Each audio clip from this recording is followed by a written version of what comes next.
So, last time we played this game, there were 3 biomes available.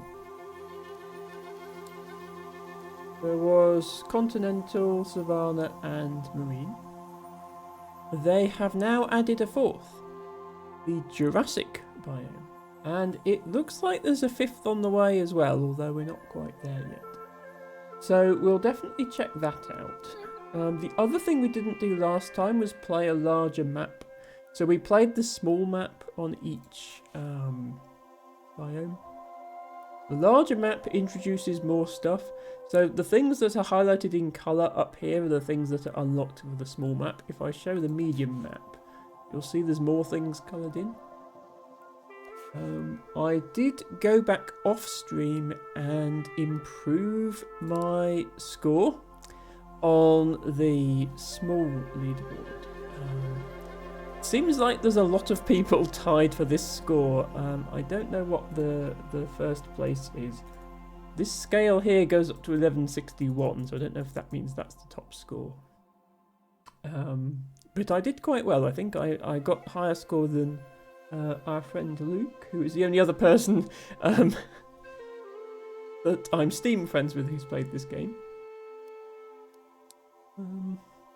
And we also did some puzzle mode levels last time, but we didn't do all the puzzle mode levels, so we can do some more of those as well, possibly.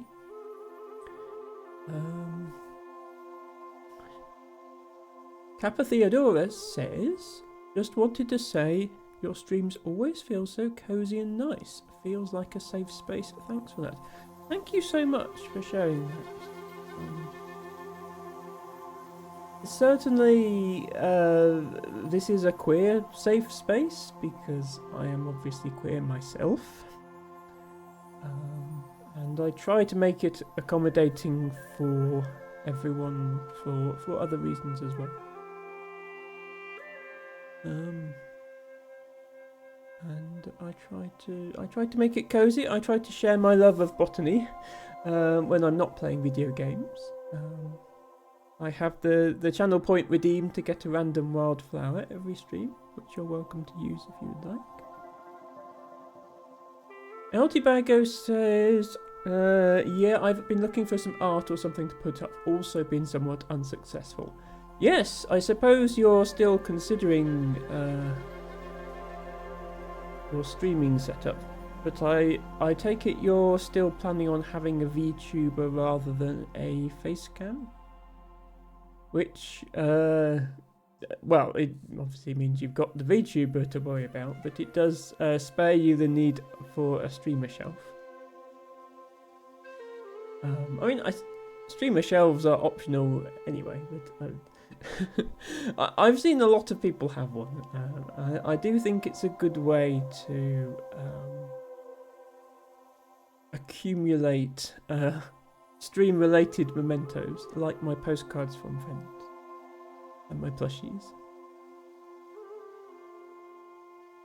Yeah, so, of the things that we haven't tried before, I feel like the Jurassic biome sounds the most fun.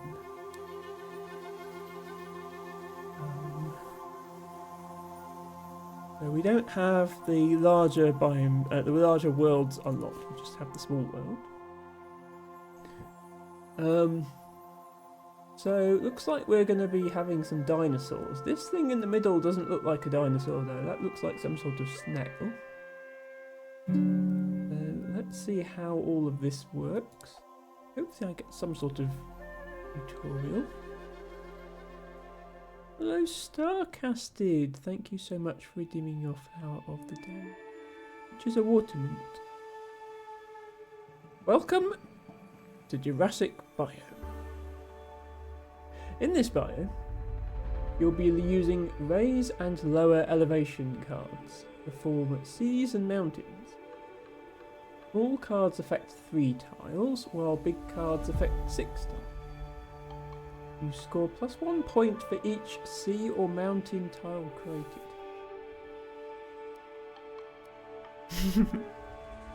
Exactly, Starcast. There are 3 elevation levels in Mesozoic biome. Is that the same thing as Jurassic biome? Animals can be placed in 1, 2 or 3 habitats. Most animals are worth plus 10. But there are two late game dinosaurs on medium and large maps worth plus 40. But they need larger 18 tile habitats. Okay, we don't have them for this game, but good to let us know. Volcanic fissures can be placed in seas and mountains and provide an adjacency bonus which grows +1 for each adjacent tile of the same habitat. Okay. Right. So we're not starting off with rain like we do on the continental biome.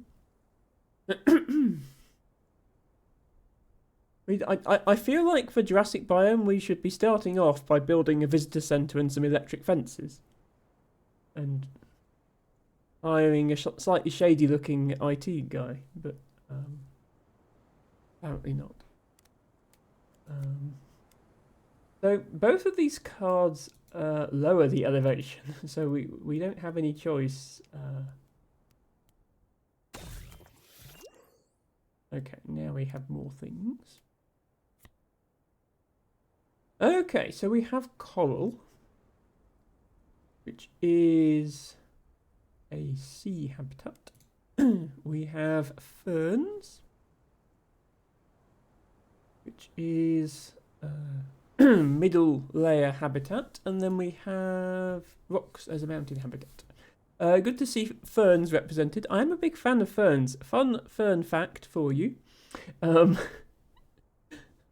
In the Jurassic era, and in fact in the entire age of the dinosaurs, there were no flowering plants. Flowering plants came later. Most plants at that time were ferns. That doesn't mean that the ferns you see today are identical to what the ferns that existed in the Jurassic period. Ferns have been evolving since then, just like every other life form. But they're perhaps the closest thing we have in the modern world. People say that chickens are basically dinosaurs, but they're not. Look, they're birds, and birds evolved from dinosaurs. But there's quite a long way between a Tyrannosaurus and your modern domestic chicken. Tibago says more just for me in regards to pictures. The way my room is, it would be hard to have anything in the background without having my desk in a very strange place. Yes, when I started, I actually had my desk a different place. It was facing the window this way, but then there's a sliding wardrobe behind me, so my backdrop was just a plain white sliding door. And I did want to have a more interesting backdrop, and I didn't really want to put my shelves in front of the wardrobe door. So now my desk is facing this way, and it means at certain times of day I have to close the blinds so I don't get glare on the screen, but yeah, that's fine. I can deal with that. Let's make some habitats, shall we? I actually can't place this anywhere yet because we don't have any mountains. I can create some mountains with large raised elevation. Place another bit of land first.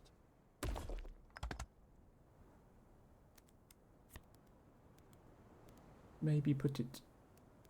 I wanted to put it in the corner, but you can't really put it in the corner because you have to leave... Even though this tile is much higher up than the others, it doesn't count as high up enough for rocks. So... how about we do... like that. And then I'm also going to lower just that one. This comes with some pre-placed raised elevation. I'll put that next to the rest then. I want to make sure there's no little bits that are cut off that I can't turn into habitats. Here is our first creature. ammonite. There's a lot of ammonite fossils on the south coast of England, around Devon and Dorset, on a stretch of coast that is actually known as the Jurassic Coast because of the abundance of Jurassic fossils in its rocks. Ammonite. I have placed the ammonite. We also have coniferous trees. If on lush tiles, ×2 for animals. Okay. And a lush tile is one that is next to... Okay, no, it's not next to volcanic fissure. I think that's another thing we haven't unlocked yet. The volcanic fissure can either go in the sea or on a mountain, but not in the middle. It can only go at the bottom or the top, and that gives bonus to surrounding tiles of the same habitat. I might put it in the sea then, in which case let's unlock another tile and put it here and then lower some of it.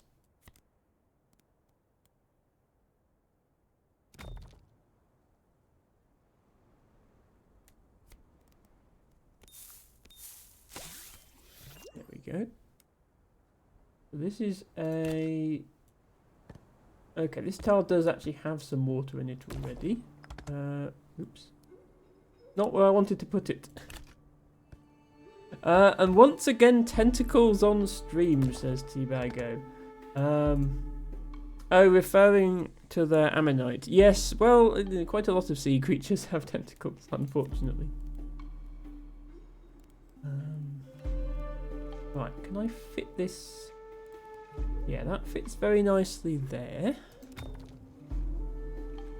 And then I want to put this... Did it do again? Bonus for... Yeah. Tell me the thing.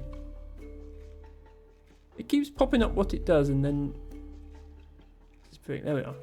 Oh, +1 for each adjacent tile of the same amount. Yeah, okay. So I want to put it here and then I want to have lots of coral around it. Yeah, there we are. Look, that's +6 for that piece.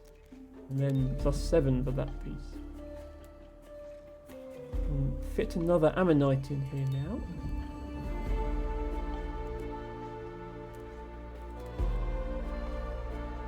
Iguanodon. Iguanodon can live in 2 habitats, one of which is ferns. So let's go ahead and expand our ferns.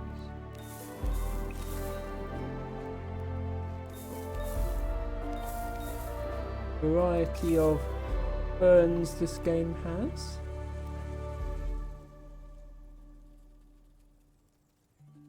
I love these little spirally ones.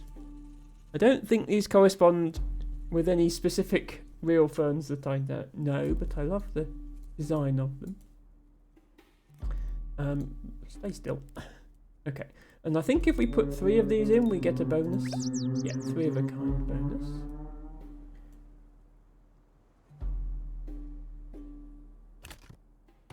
Land.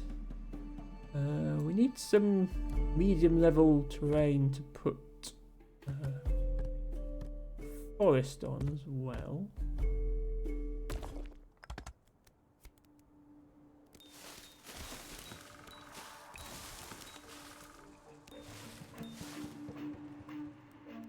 Unfortunately, 1 card short of being able to make a complete forest habitat, but there's a forest.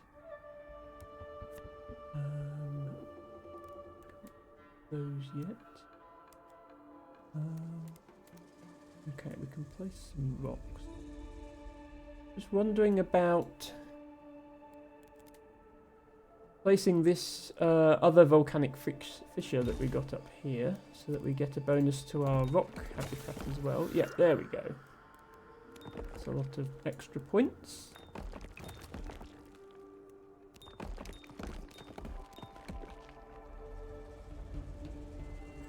And we have the Eoraptor.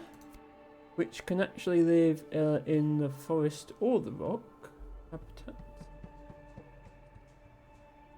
I have enough trees for a full forest now, so let's put them in there.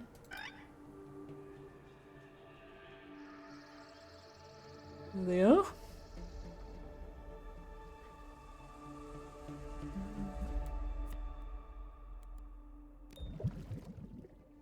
Let's finish off this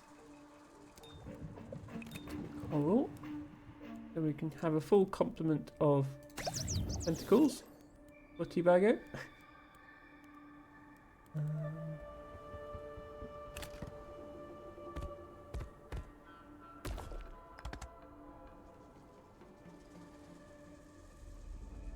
And then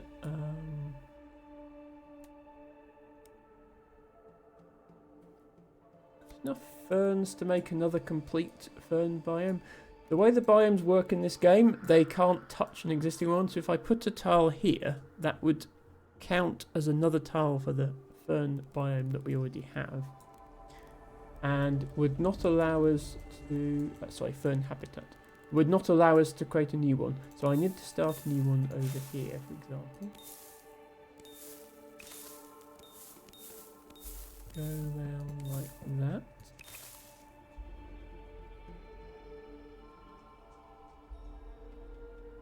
LT-Bago says, according to the Eden project, there were magnolias in the Cretaceous period. Yes, sorry, there is a bit of an overlap. There were flowering plants and dinosaurs at the same time. Well, for millions of years, but this is all on a very long time scale. But ferns were around a long time before flowering plants. And certainly in earlier geological periods there were only ferns.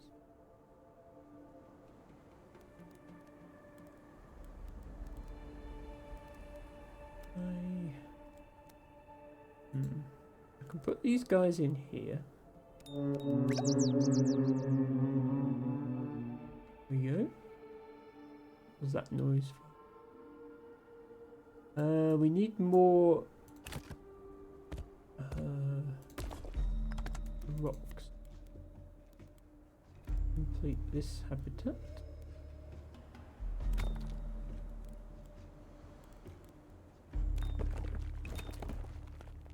Don't have anyone to put in there at the moment, but at least we've got a habitat done. We do need somewhere to put these. We're getting a lot of ammonites. Let's there. So there. And I just need to make sure it doesn't touch the existing biome. So I've got to leave a bit of a gap like this. And I've got somewhere to put these guys.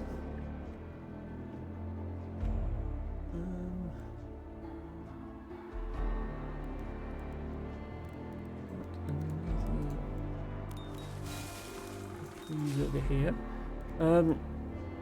And you'll notice that we well, I did kind of I was a bit misleading to T-Bago, implying that there were no flowers at the same time as dinosaurs, which originally there weren't, but then there were. So thank you for clarifying. Yes, I should have been more precise there.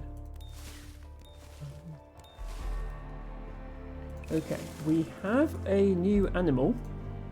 We have an Apatosaurus, which can live in the forest, so let's put some of them in. You'll notice that I haven't got any more. Actually, you won't notice because my face cam is in the way. Let's put my face cam on this side. You'll notice I haven't got any more landscape to place because I would have tiles over here if I did. That's because this is only a small map, but there are medium and large maps that are much bigger.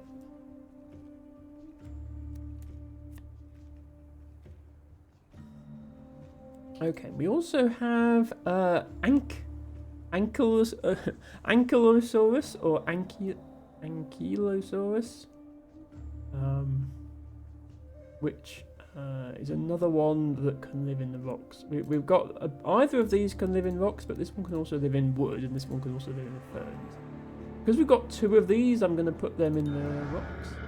That makes the most sense. I do have another volcanic fissure.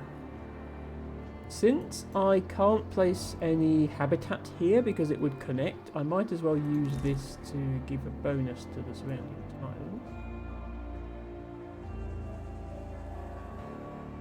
And then, since this is a complete tree biome, we should start with some more ferns here. We should also... I don't know if we've got space to get in another...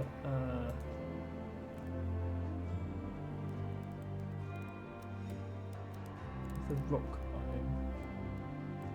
We perhaps raise up some of this land. Or even this. We could raise up over here so it's not touching that one. Let's try that. I'm going to do this like that. I'm trying not to waste any movement of land by having it overlap. We do something like that. Make some rocks over here. And we've still got space to fit the rest of our ferns in here.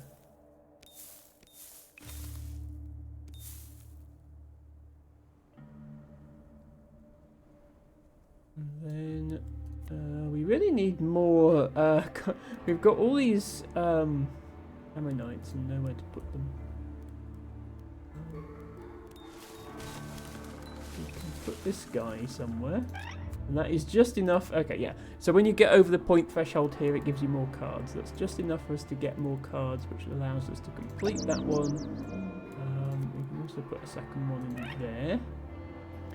We can finally get this one up to 12, I think, if we lower this bit over here. There we go. I can fill that one up. Can fill that one up, which gets us over the next point threshold. So it's just a case of really cramming in as much stuff as you can into the habitats you build. We can get these trees up to size 12 and complete that.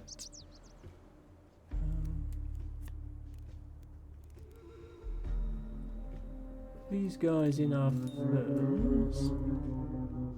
And probably complete this second rock habitat. Fill it with 3 of these guys. Okay. Can we get to 900, which is the final score threshold? Do we get points just for moving land up and down? I can't remember if we do. Okay. Moving land down loses you points. Moving land up gains you points. But you also gain points for placing biomes.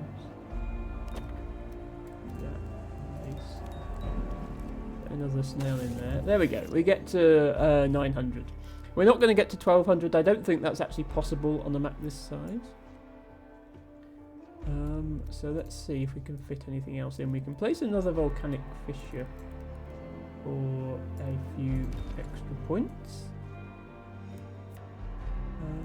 We can place...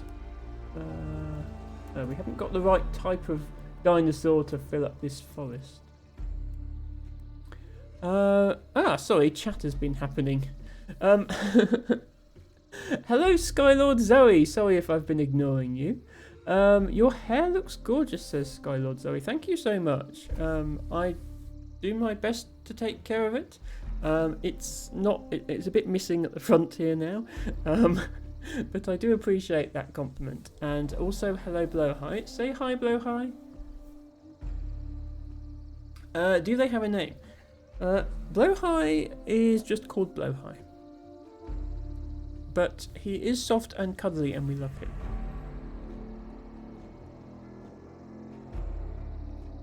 And we are very privileged to have a Blowhigh with us on our stream.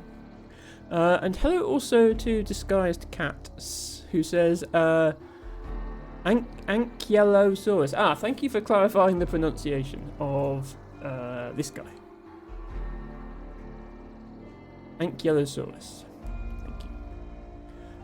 I do love the armoured dinosaurs, says Altibago, which is probably unsurprising. Yeah, that does make sense.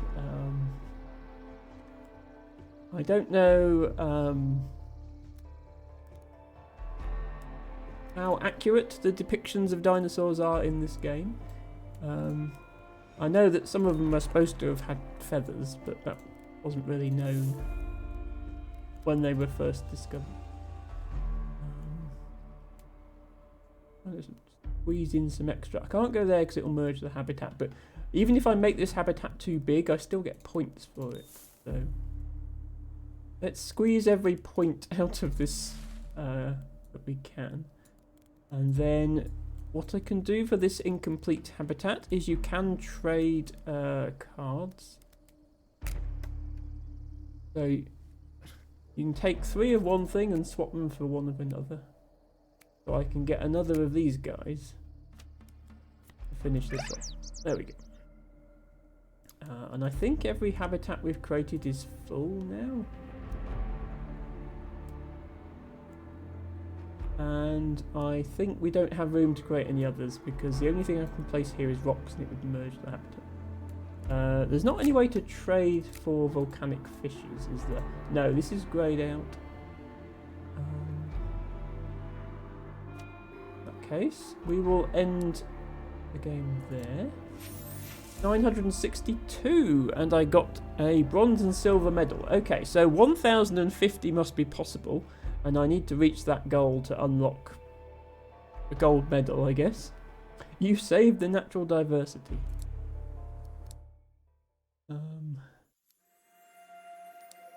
How did I do on the leaderboard? 592nd. Although that's still like top 25%. It looks like.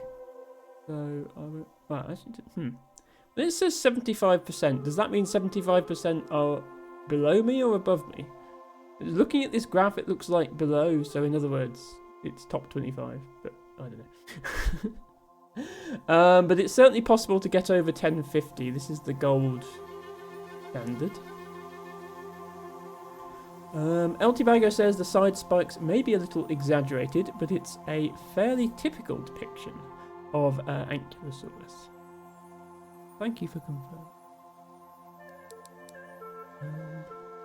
So we unlocked the medium-sized map, not the large map because we didn't score enough. We also have a new set of puzzles. So while it's fresh in our mind how it works, maybe we'll try some Jurassic biome puzzles.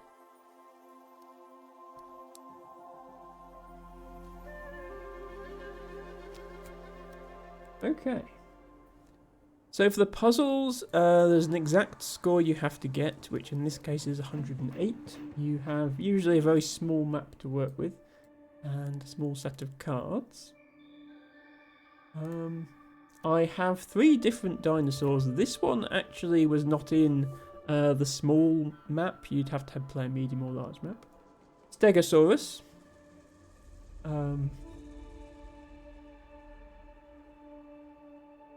I think that's a fan favourite dinosaur for a lot of people. Tibago, you a fan of the Stegosaurus? You said armoured dinosaurs, so I think it probably counts. But the thing they have in common is they all only live in biomes that we don't have, or the ferns. So I need to make a full fern habitat. And to do that, I need to get rid of this annoying wrong height land. And then do this. And then place these guys. And you actually get a bonus for having 3 different animals in a habitat, which is bigger than the bonus you get for having 3 the same. But on a small map, you actually can't get the 3 unique bonus because there's only 2 animals that live in each habitat. So that was easy, but that was only the first puzzle. Tibago says there's 2 subgroups of armoured, Ankylosauria and Stegosauria. See, as much as I know about botany, I am not an expert on dinosaurs. So this is good information for me to learn. Thank you for sharing. Okay, this is a bit more complicated. We have 12 rocks and 12 coral. I'm guessing we have 24 tiles here. Yeah, we do. And we have 3 creatures that live in coral. No. We have 4 creatures that live in coral. We have 4 creatures that live on rock. These will live in either, and I think we need to put 1 in each. Archaeopteryx, which I believe was a flying dinosaur. And this guy is also new. Plesiosaurus. Looks like another one of those long-necked herbivores, I'm guessing. We've seen the other ones before. So I need to raise half of the land and lower half of the land. The tricky part is going to be using these rather odd shapes to accurately raise and lower half of the land. I think what they want you to do is that. And then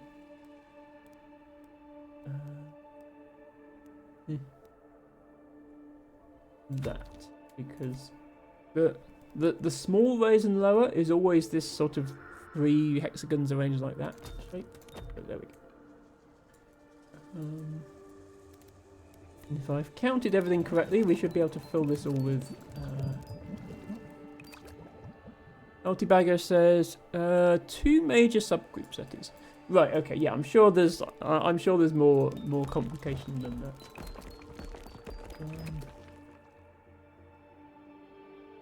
So, we'll have one of you, and one of you. We'll have one of you, and one of you. And that is 252 points. Okay. Puzzle number 3. We need 278. We can only raise land this time. We have 12 rocks, 12 trees, so we need to raise 12, possibly 13 tiles, because we've also got this volcanic fissure. And then we have, yeah, we can place 3 things that live in trees and 3 things that live on rocks. How many tiles do we have?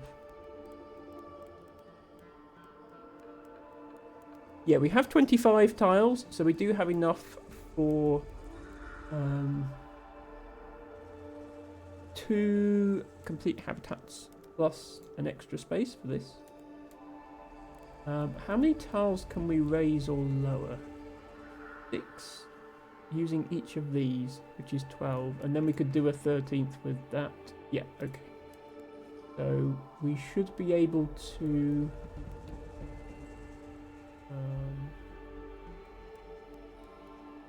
I do something like this, and then this. 1, 2, 3, 4, 5, 6. No, not like that. I need to end up with 13 raised tiles. I need to do 6 with this, and then have 1 left over. There must be a way to do that.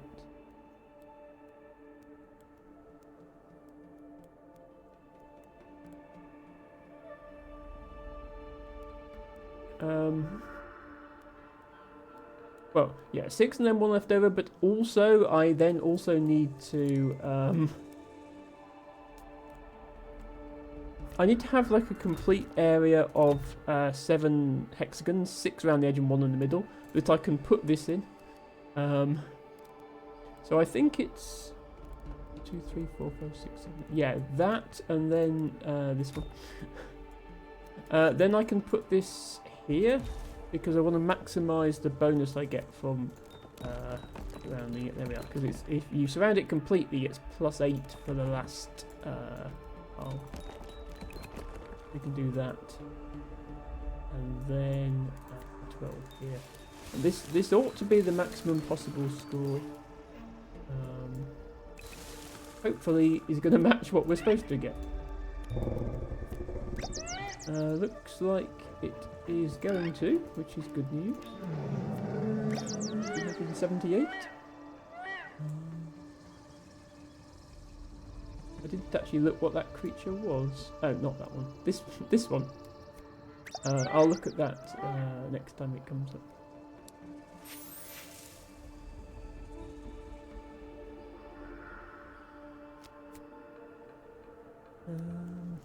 Right, this is new. Magnolia. There we go.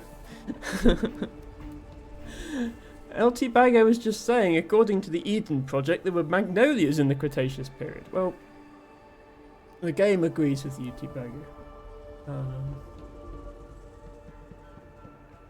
That doesn't look quite like the magnolia that grows in my parents' garden. But, as I was saying with the ferns, magnolias have been evolving for millions of years since then as well. Everything is always evolving all the time.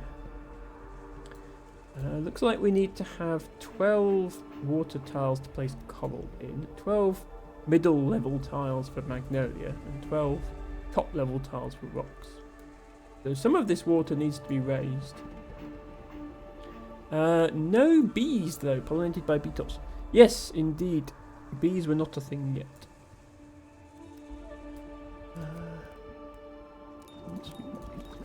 4, 5, 6, 7, 9, 10, 12. That works because now I can raise these two. I think we again want to try to maximise the score bonus we get from the rock by this.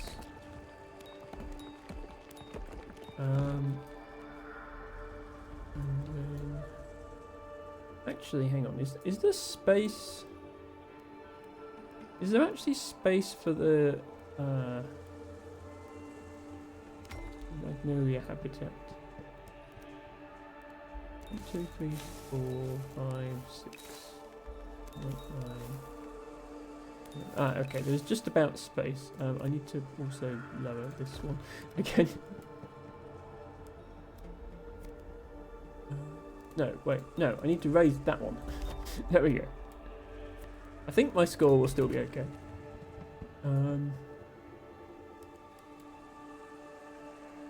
And so this time we don't get to get the 3 unique bonus, because the only creature that can live in the coral is this. The only creature that can live in the magnolia, which, by the way, is beautiful. I do love the art for this. All flowers curled around the logs like that. Interesting noise, and then 3 of them. There we go.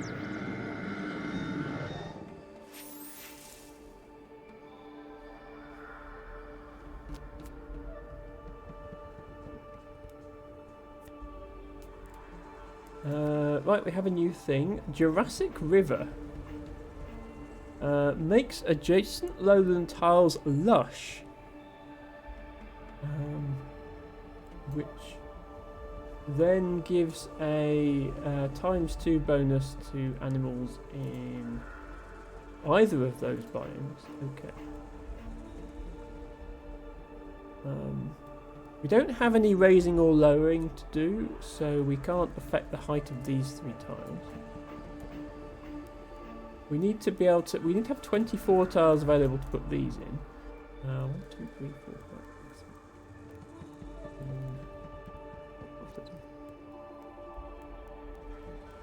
7. Okay. That only leaves 2 tiles free, I think. Hang on. 15. No, I miscounted. 27. It leaves 3 tiles free.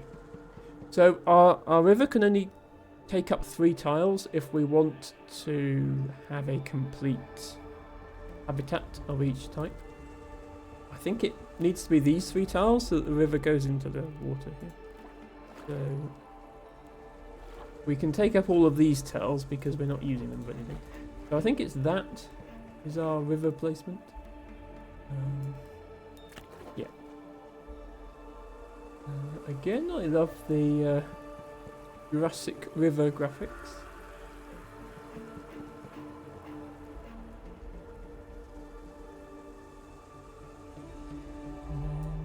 Well, hopefully that's the right number of lush tiles. We'll find out.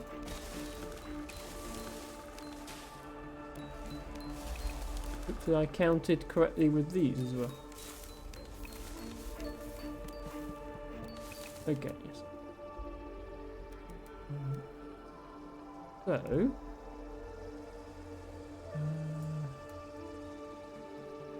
who do we actually put where? This guy can only live in the forest. Yeah, so you see he scored 20 instead of only 10 because of the lush area. One scored 20. Right, then we have to put one of these in. We get the plus 60 there, which actually turns into plus 80. We're not going to get the plus 60 here, though, because we've got 2 of the same dinosaur, but I'm assuming that's still going to work out. Okay, yes it is. Phew.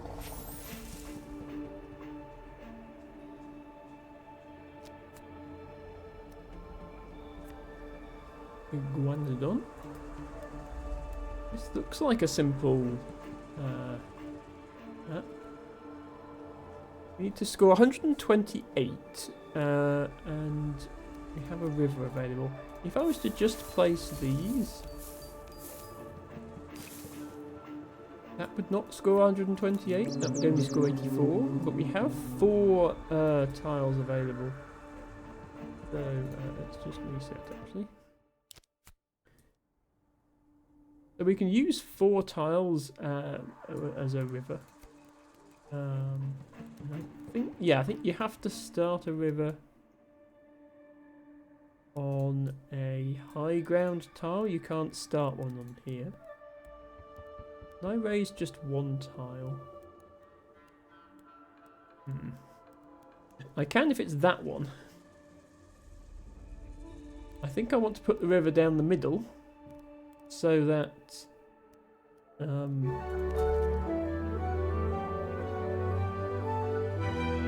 it makes everything lush.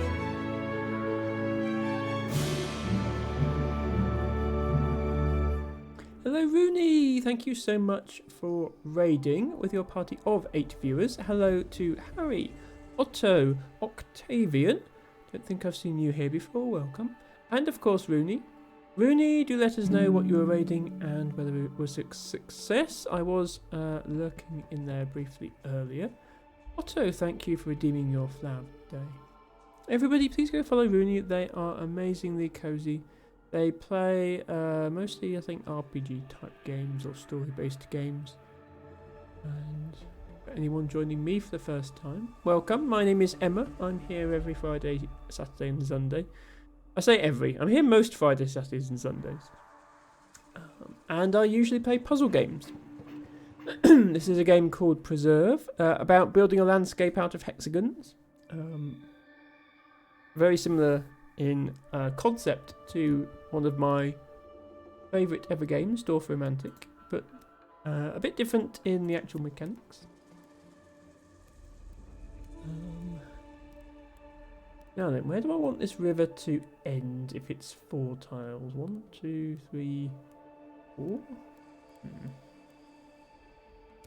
Yeah, this might not work, because that's going to be 5 tiles, isn't it? Yeah, okay.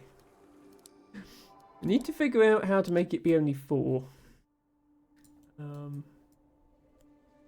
Like, the obvious thing to do would be here, here, here, and here.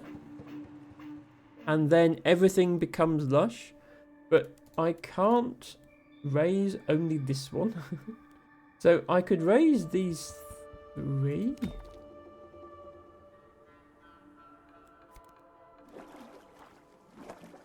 But I wouldn't be able to end the river because there's no water.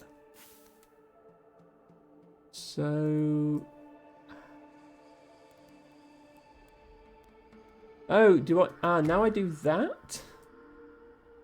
So I lower 2 of the tiles I raised as well. This is going to leave some not lush, though. Is that going to be enough points? Let me find out.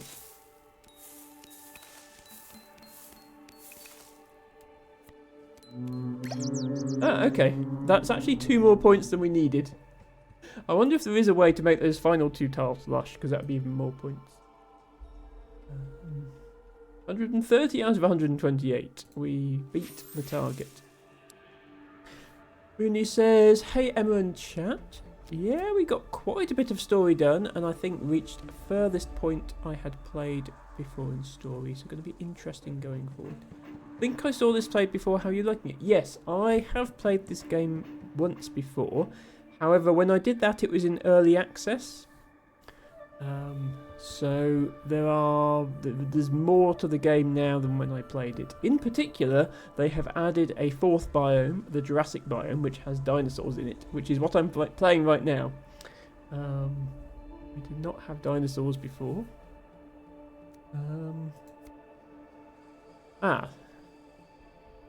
This guy is new.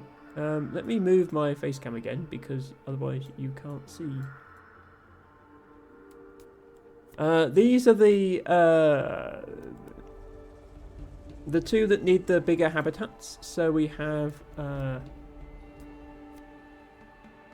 oops, come back up from there we are. Spinosaurus.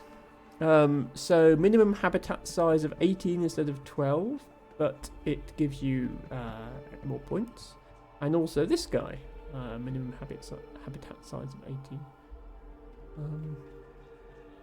So we're definitely going to want to use all 18 of our habitat cards of these guys.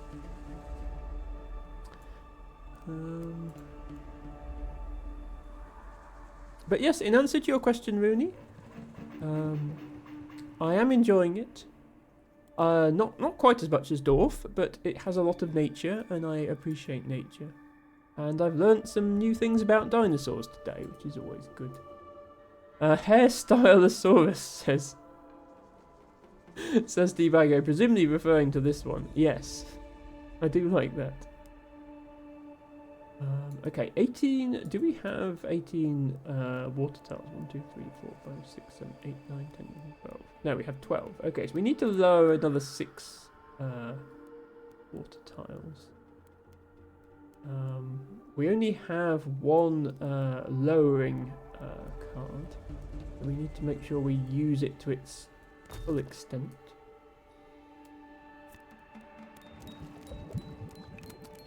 We then need to build up a full 18 tile habitat.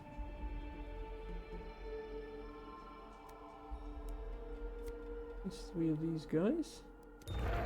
Doing 40 points each. Then we'll need to, I guess, raise these tiles. Do we have 19 now? Yes, okay, so we get to use our volcanic fissure for some bonus points. And we still have 18 tiles left. Oops.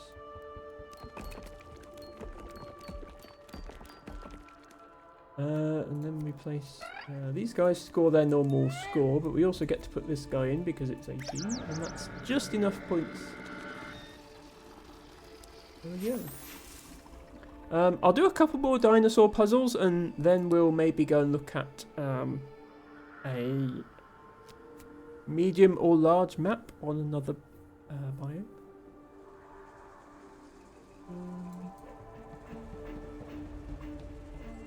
Okay, this is going to be 12 coral and 12 rock. We need to either raise or lower everything. We have 2 fissures available, so we perhaps want to end up with 13 raised and 13 lowered.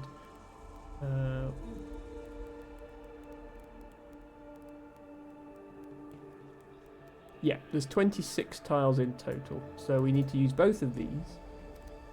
Probably want to use one on the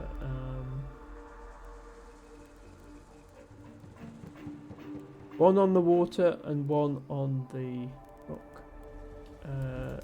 These are each going to do 6. But we want to do a 6 and a 4 because we need to make... No, we need to make 13. We need 6 and 5.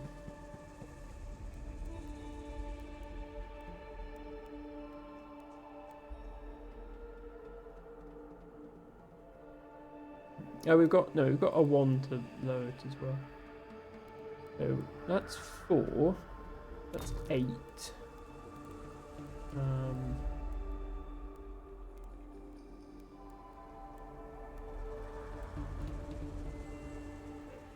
That's 12. No, that's too many. Hang on. Hard to see where you're selecting sometimes. I just want to please highlight just both of these 2 green over here. Why can I not have this one and this one be green at the same time with this thing? Oh, I could use this. Do both of them. I think. Oh no, I can't because they're in a straight line. Hang on, this is harder than I thought. I need to lower exactly 11 tiles that are all contiguous and not leave any that are inaccessible from the other side. That would be 4, 7. I'd need to lower 4 more.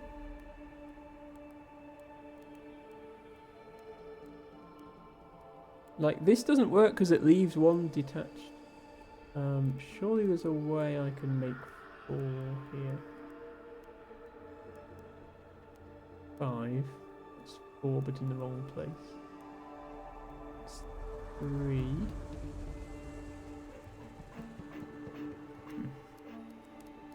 Not expecting this to be hard, but there we go. Rooney says, gonna look and cool myself down a bit. It's another warm day here. Yes, it is here as well. Okay, let's go with... That wouldn't work because then we'd need... No, that would work. That would be 8. We need 5 more. Yeah, this works, I think. We can do all of these at once. Yeah, we can do all of those at once, and then this one. Right, that's 13, I think, so we can put a fissure there. We can put habitat in everything else. And we just need to be able to raise all of this remaining land, which I hope we can do now.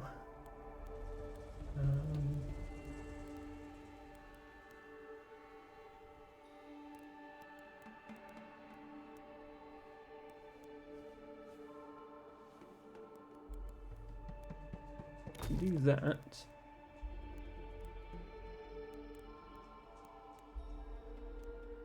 Maybe we can't. Just occurred to me that the shape of the rocky area we're raising is not the same as the shape of the water area we're lowering, so maybe we need to start with this. But again, there's already 2 raised, so I need to raise 11 more.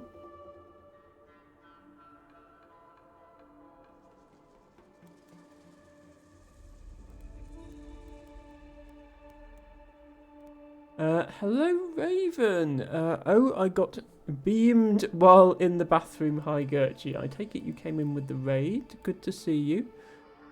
Looks like Giant's Causeway. Yeah, this stage of the level before the habitats are built does look very much like the Giant's Causeway. I agree.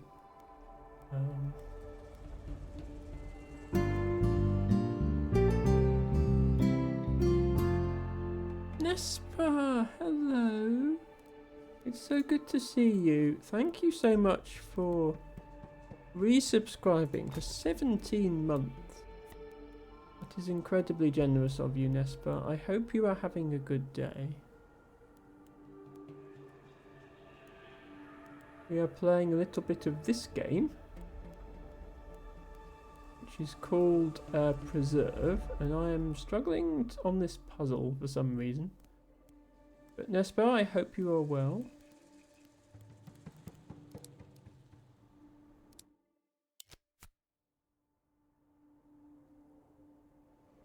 I'm going to do a shout out for Nespa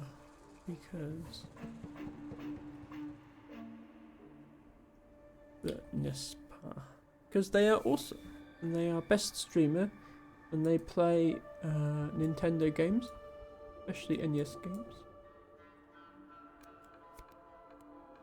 with original controllers on original hardware, and they are a spa. They have big emphasis on self-care. It is a really, really chill place to be. Raven says, you remind me, I need another giant plushie. Yes, you can never have too many plushies. Whenever my knee lets me go to IKEA again. Ah, yes. I hope that is very soon, Raven. I can recommend Blowhite. I can also recommend the Octopus. Is also a very nice big plushie from IKEA. And I think they have some other ones.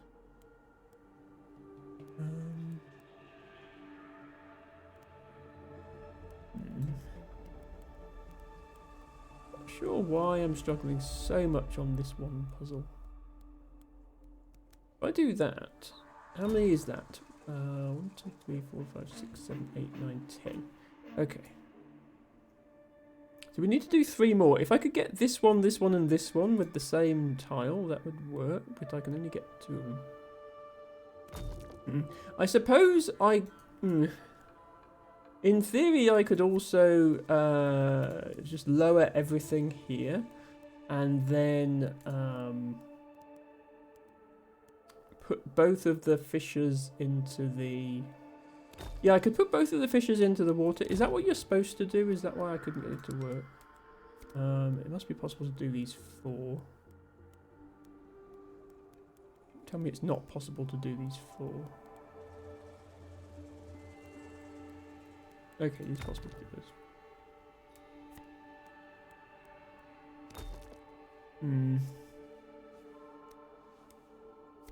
Because now I can't put a fissure up here because there isn't enough stuff.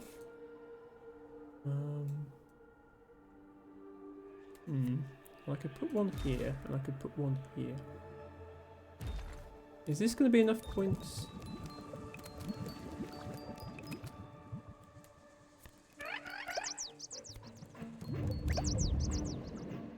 No! We're 10 points short. How are we 10 points short? Okay, I think I'm going to say I'm a bit stuck on this puzzle, but that's okay. I'm going to go back to the menu for now, and we'll try something else. We will come back to puzzles later.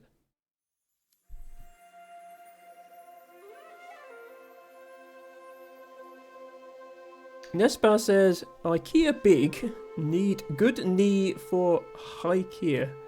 I agree. IKEAs are big and easy to get lost in. Raven says I can recommend The Lion. Very cozy and nice to read in bed. LT Bago says, I wish IKEA delivery was a bit cheaper. Yeah, I agree. I like IKEA delivery prices make sense if you're ordering like furniture, but if you're ordering like a plushie, it doesn't make sense. I do live reasonably near to an IKEA. There's one in Bristol. But I always prefer to not have to go to a physical shop and just order things. Raven says, I have a referral from my GP for orthopedist, so hope I get in soon and that I get something to get my knee stable till I have an MRI. I hope so too, Raven, I really do. Nesbar says, we have these IKEA pickup points, places where IKEA will ship when you're far from an actual warehouse. Not sure about cost of shipping there though. I think here you can only pick up from the actual IKEA. Raven says, it's a hug and a pillow in one form. That sounds so cozy.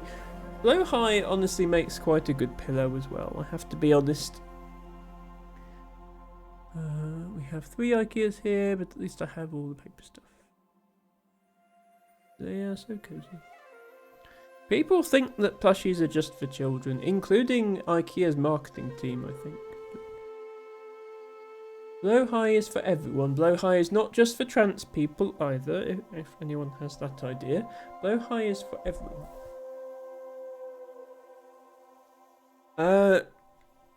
Nespa says, I drool on all my pillows. Well, thank you for sharing that, Nespa. I would drool on Blowhigh. It's okay, Blowhigh won't judge you, but Blowhigh may require cleaning.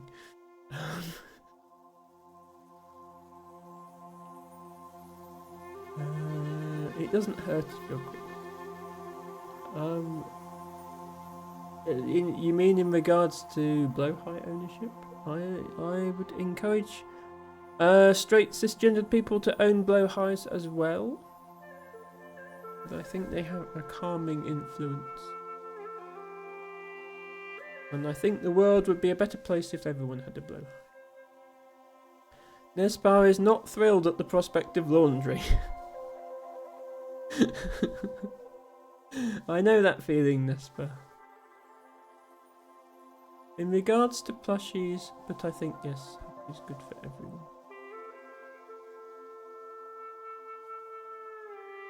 Boop. So plushies for all.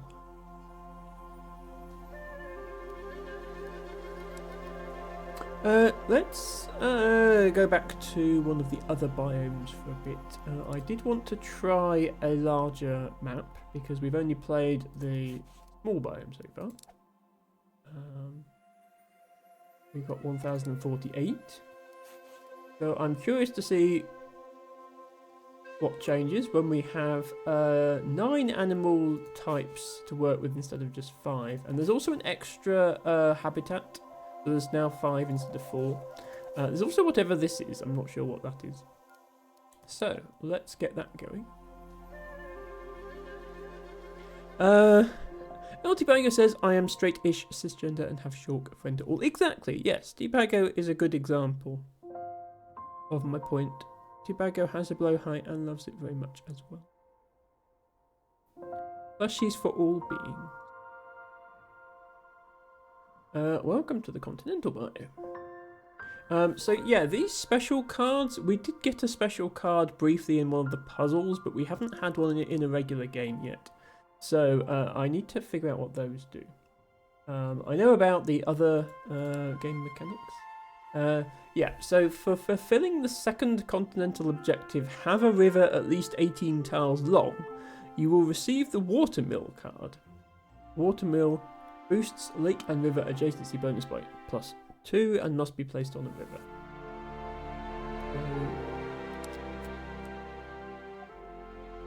I should keep that in mind. Obviously right now we don't have any rivers yet, we just have rain. Let's go ahead and rain our rain on the land.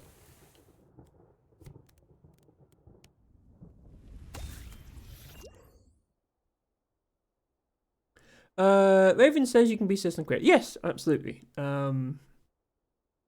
Because that is what most queer people are cisgendered. I did say straight cis. I suppose you could be straight cis and still queer, but I don't know. I think that you start to get into nuances of definitions at that point. That was not my point. My point was not to be pedantic about words. My point is that blowhigh is for everyone.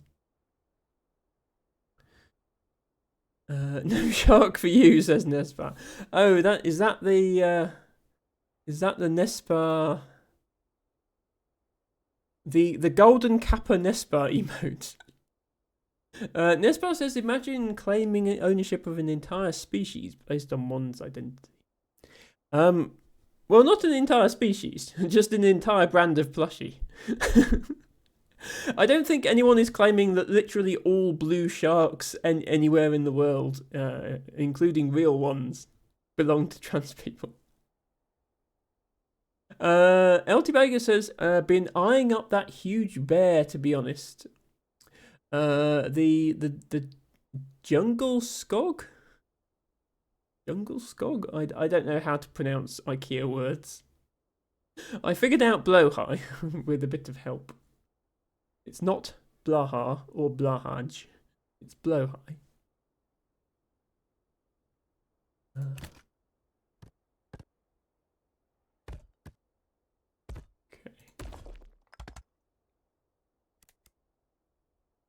So we do now have a river. We don't really have space to make a river 18 tiles long yet. So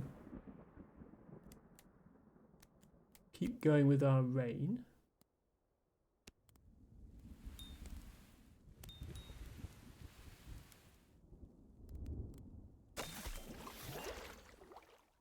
There we go. Okay, yeah, so here is our objective.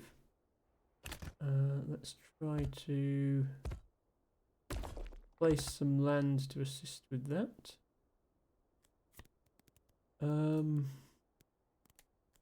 The rivers, the rivers have to start in the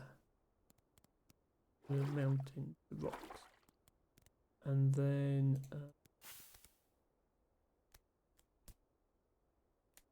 they can only flow downhill, so I can't go up from there. I can start here and go down to here. Couldn't go up there.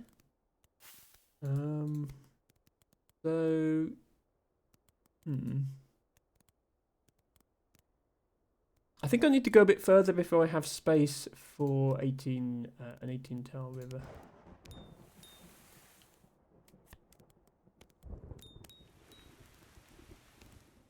Let's start building some actual habitats. These can only go on lowland, so this is a good place to put them. These can go on low or highland, so they're more flexible. Rocks can only go on high. We need more highland, but we don't have any raising or lowering tiles, so we're just reliant on getting some more highland tiles before we do that.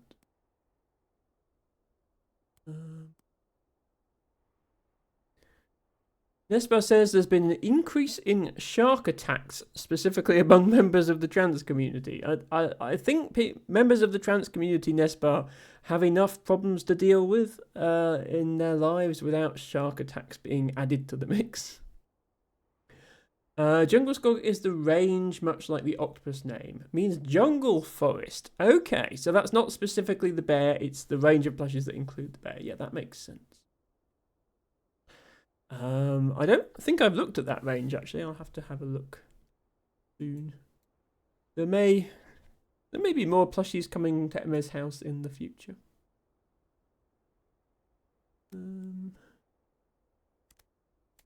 Right, I think I'm just going to place the rest of this stuff to try and get to the next score milestone in order to hopefully unlock hopefully unlock another tile and see if we can make a river off of this.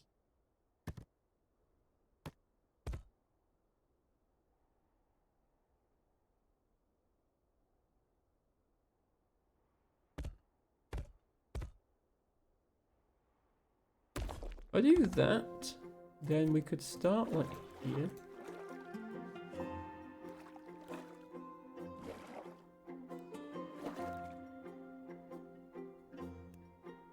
Can I make 18 from this? I might have to do an unnecessary amount of wiggling. No, that's only 16. Okay, that's a shame. Okay, Emma is failing at the whole river objective part of this. We can place some rocks though. Let's actually start placing some animals, shall we? We have goats to put here. Some ore into the wetland habitat. We can actually expand that to 6. Put 2 boar in there.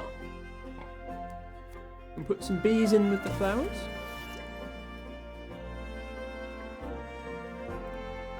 And then maybe this tile will allow us to make a longer river.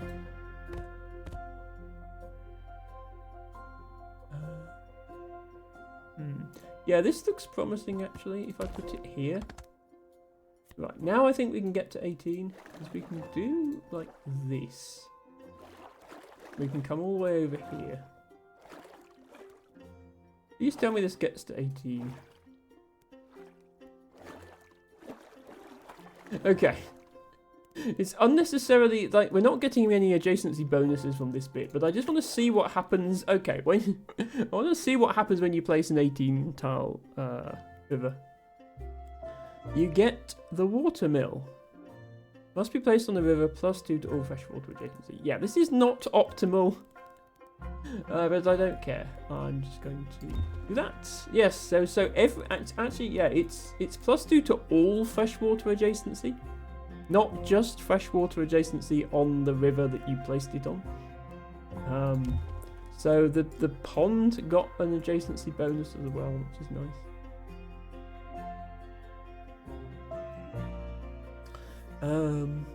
Raven says, I love the snow fox, but it is way smaller than it says. They say 60 centimeters for the lion and the snow fox, but the body on the fox is smaller. Just the tail, mate. Okay, so it's 60 centimeters including the tail. Yeah, that sounds a bit optimistic. I wish the husky came in big. I wish every plushie came in big. I want proper life-size plushies. Maybe not of a blue whale. Life-size plushie might be a bit of a problem, but yeah, the 60 centimeters are the mid-size ones, says T-Bago. Seems there's no 100 centimeter version. Sad times. Everybody go and complain to IKEA right now about no big plushies. Nespa says, Emma is adorable, can absolutely fail any time without consequence. Well, that's just as well then, isn't it, Nespa? Thank you for your kind words. Raven says, the lion is quite big, but the snow fox body is very smaller in comparison, just long legs and tail. I am actually curious now. We're going to temporarily derail the stream so that I can look at plushies. I will share, hang on, let me just find the website and I will share it with you.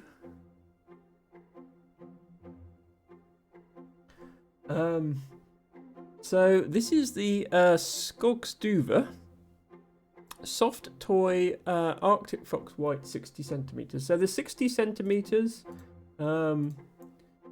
is, yeah, okay. So you see here how long the tail is. The 60 centimeters is that total distance. This is not 60 centimeters. I think that's what Raven is saying.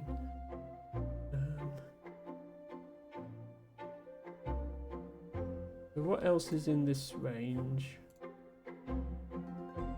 Oh, there's the I have seen that before. The bumblebee. The bumblebee is not 60 centimeters, but that might be just as well. There's also the 2 otters. Oh, I think Ophelia would like this one. Ophelia has the otter emotes. including that one, which is almost this pose already. Yes. Harry's a big fan of the otters.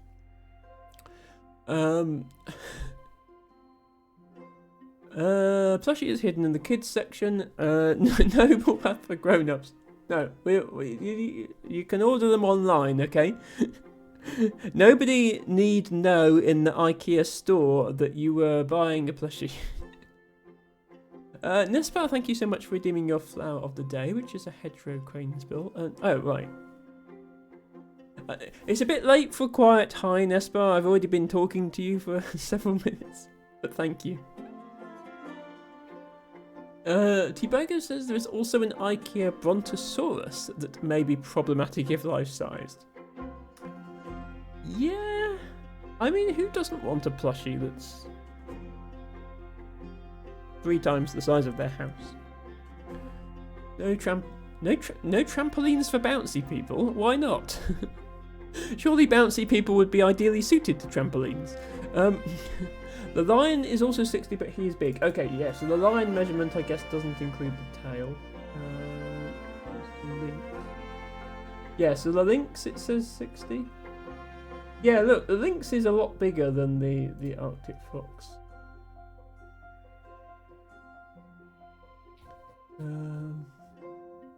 Right, what was that other product name that T-Bago mentioned? Jungle Skog.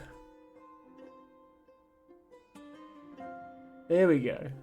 Yeah, so the bear... This bear, they actually don't have a measurement on it. All the other ones have a measurement at the end. But here is a small child for scale. Yeah, okay, here's an adult human for scale. Probably more relevant to most of us. He does look very cozy.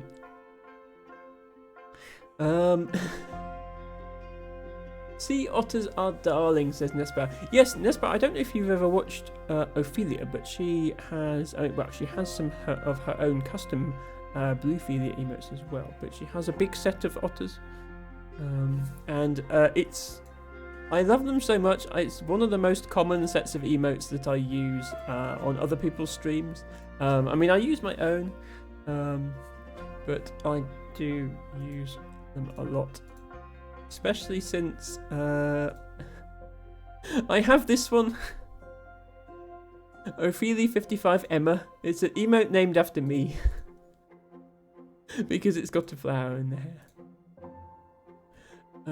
Small shopping diversion. We're not actually shopping. I'm not going to purchase any of these plushies. I just thought, rather than having the conversation and then people watching the stream don't really have any context for what we're talking about, I thought I would actually show you the plushies that we're talking about. These look like they would be good for hugs, but I think they're a bit small. They look like they have arms that could wrap around you, but yeah. Maybe we should get Lana this one. We should get a panda for Lana. Here's the lion. This is what I was looking for. Raven was talking about the lion. Which, yeah, see, that's so much bigger than the Arctic fox, even though they're both labelled as being the same size. I see what you mean.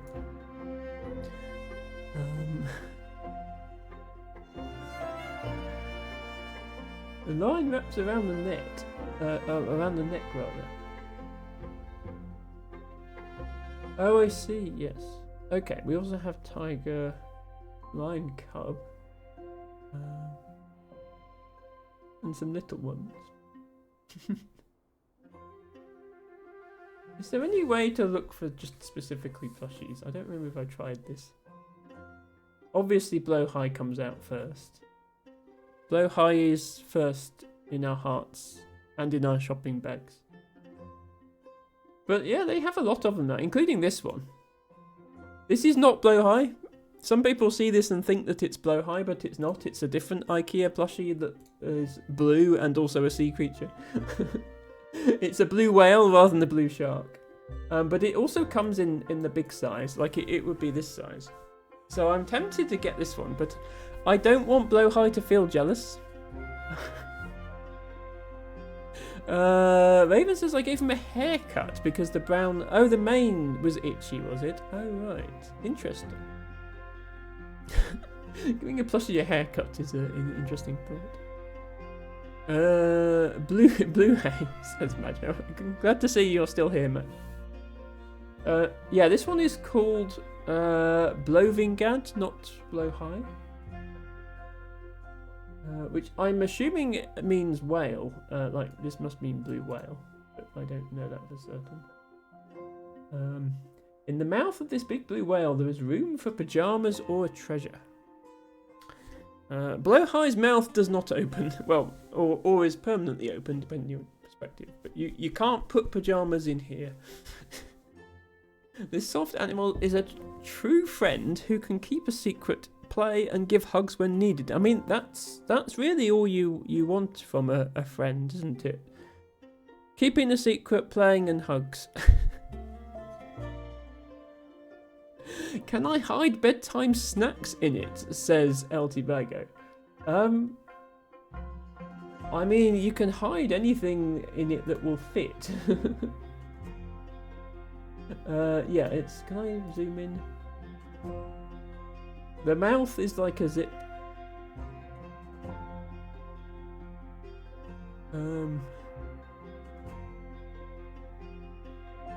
Yeah, it doesn't say don't store any food in there. Recommended age from 24 months. I think you're old enough to have one, T-Bagger. Like a whole cake. I had to look to see if I still have my selfie with a lion tucked around my neck and tucked into my backpack straps. Or if you do, you feel free to share it on the Discord. Nonchalantly walking through IKEA. Okay, that's probably enough of our shopping trip. Let's get back to the game. I've just placed a very stupid river.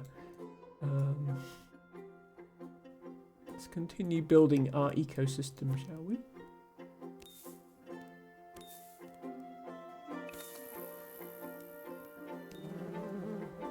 Bees. Do not pet the bees. The game still... I appreciate the fact the game does still let you pet the bees, but it makes an owl noise when you do. I mean, really, for realism's sake, petting a wild boar should also yield an owl noise, but it currently doesn't.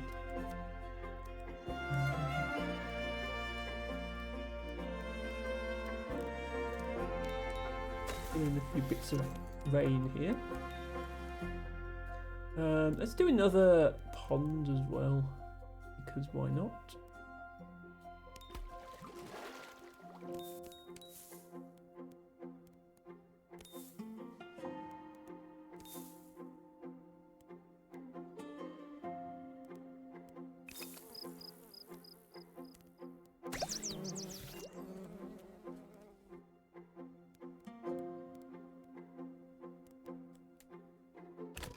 Raven says if it's packed, why not leave it too long? You can store a cake, I think. Yeah, don't put the cake in there and then forget about it. That would be a mistake.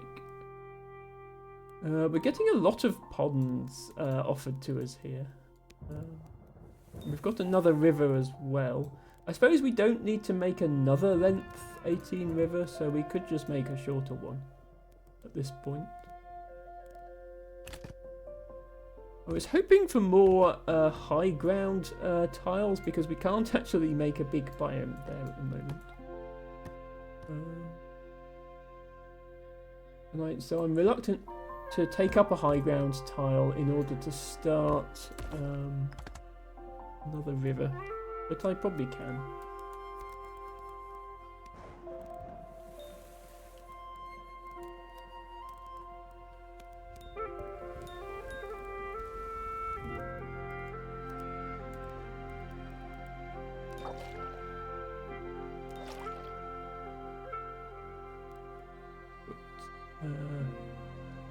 Another pond here. I believe the pond, like, even though this tile is adjacent to two ponds, I believe it does get the bonus from both of them. So I think this is okay.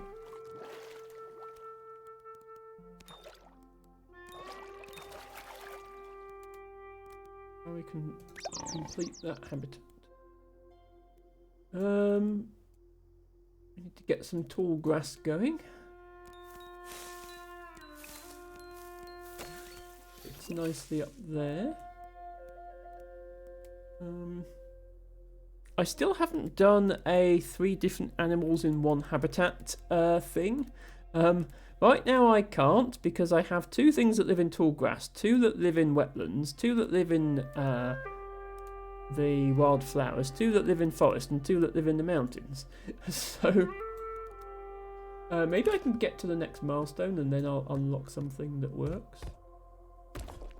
We can make a full-size rock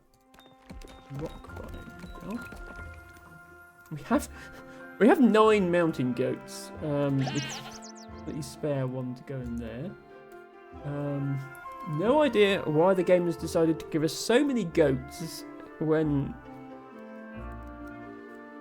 Well, we've got enough rocks for another goat habitat, but we haven't got enough mountain tiles, and we haven't got enough flowers for another goat habitat. Okay, let me just place some more biomes and maybe we get to 600 that way.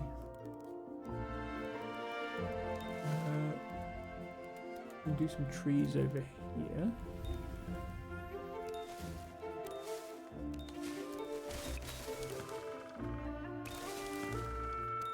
Okay. 12. We have enough for another tall grass biome.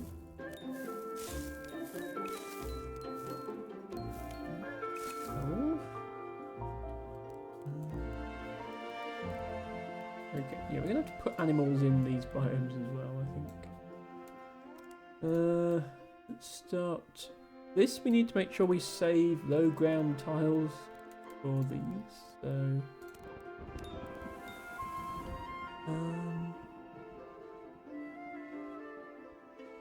Raven says, come along ponds along with a pond. Hello, sweetie.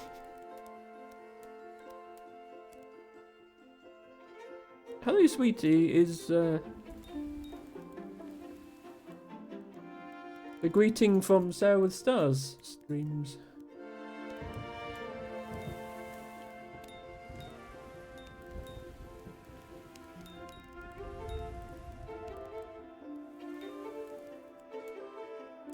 Okay, yeah, if we place 9 of these now, we get up to 600. In fact, I'm going to put another pond here as well. 11, we're 1 short again. Right, we still don't have the right animals. Why? Yeah, see, so within the game, there are 3 mountain, 4 wildflower, 4 tall grass, 4 forest, and 3 wetland. The game has just decided not to give us any of these cards. But I have so many goats. I'm going to trade 3 of my goats for probably a deer. Then I can do 3 different in the tall grass. There we go. A deer. So this will give me 60 bonus instead of just 30. I'm getting 3 unique.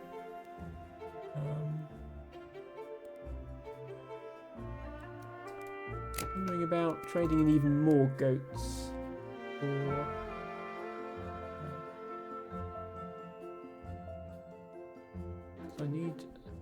I have this forest biome and I only have wolves and wild boar. If I trade 3 goats for a fox,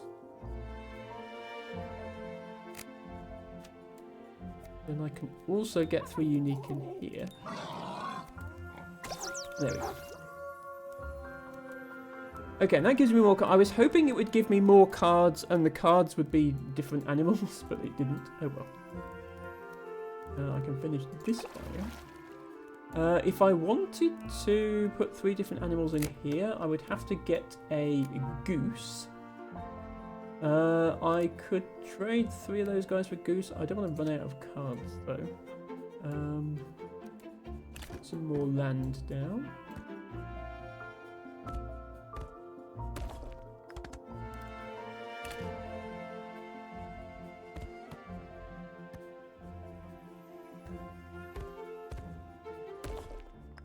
Go. So that biome is complete.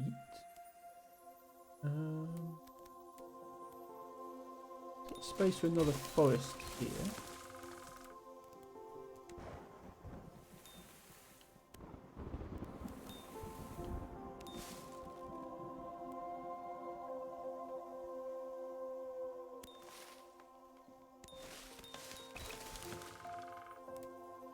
I think I'll make this just a 3 of the same animal because we don't really have a choice. I'll also make this 3 of the same animal.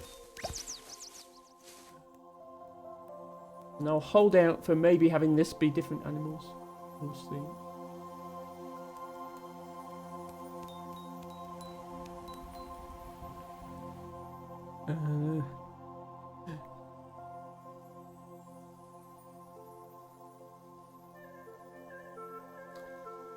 Eltibago says, yeah, the sound clip Sarah uses is River Song thing. Yes.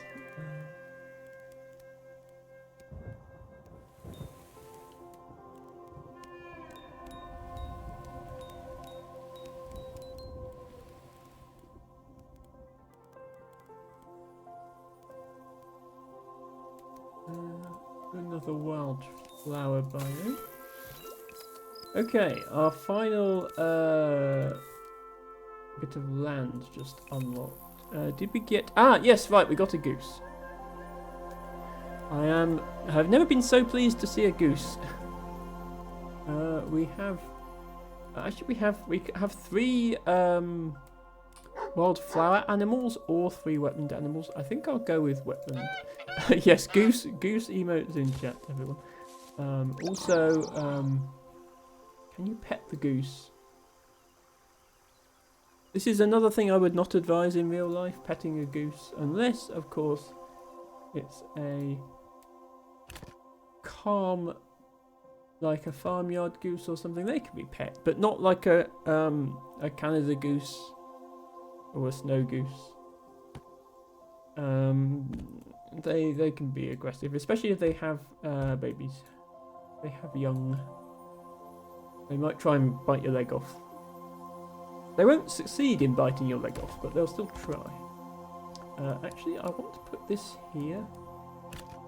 Otherwise, we don't quite have space for a full habitat there, so that space would be kind of wasted.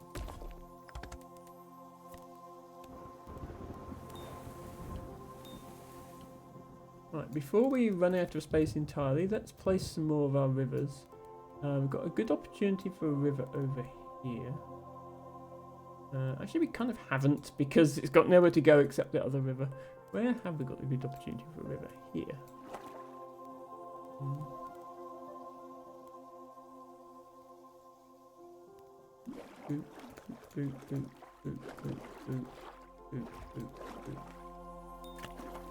Okay. Need another river. I should probably have planned ahead and left space for a 3rd river, but never mind. Place down some more ponds.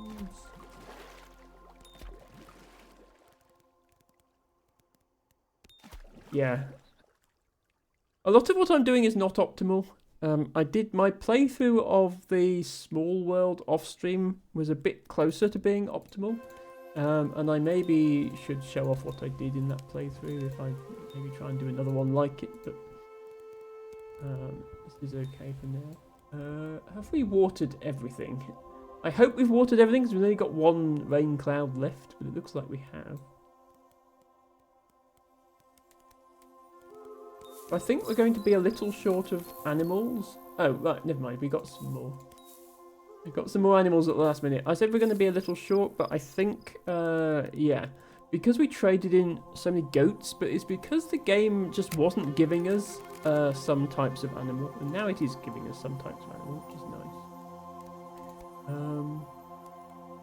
So we can put 3 different animals in this wildflower, and we can also put 3 different animals in this wildflower.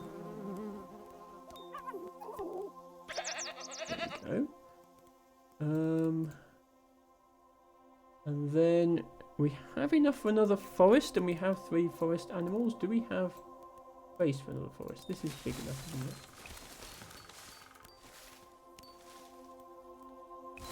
Yes.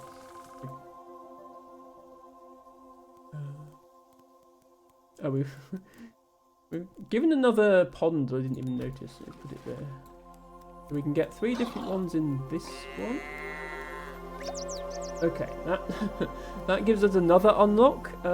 It's all very well that I have 38 rocks, but I have nowhere else to put them. I can't even make a 3 rock habitat here. Oh, I could actually if. Oh, no, I'd have to delete that one. Okay, I didn't plan this very well. I can't even make a 3 rock habitat here. I might as well place the rocks because they score extra points when I do. I can't place any more animals into them. I can do a little mini wetland habitat here. Put a goose in it. What I was wondering is, can I see who's in which? Yeah, that has 3 different. This has 3 of the same, and these recycling cards can let you remove things. This is the only way to remove things, is to burn one of these. But I have enough of these cards. I think I can actually convert this to 3 different animals. So that's an improvement to my score. I think I can convert this to 3 different animals.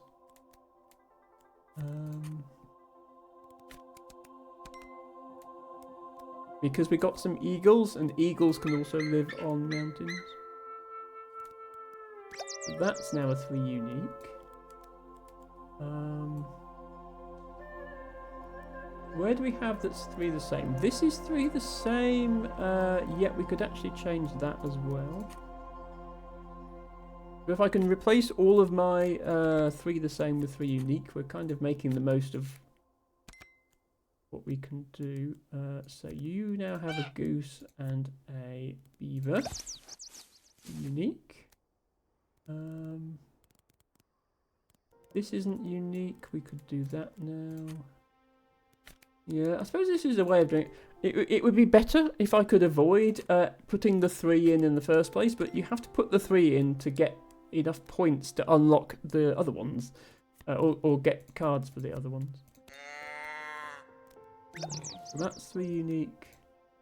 That's 3 unique. That's 3 unique. This isn't unique. This is 3 bees. We have a goat. We'd need something else that goes in the wildflowers.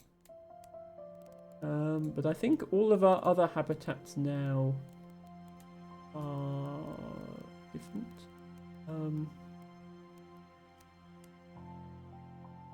Yeah, let's do that then. Let's remove 2 of the bees. I'm just being careful because we've not got many recycling cards left. And put in a goat, and then we're not going to be able to do any more mountain biomes, so we can just trade the 3 remaining goats for another goose. Put that in there, so that's 3 unique. We can make a forest here and put 3 unique in, but we need more trees to do that. So let's take our 28 rocks that we don't want and trade them for trees.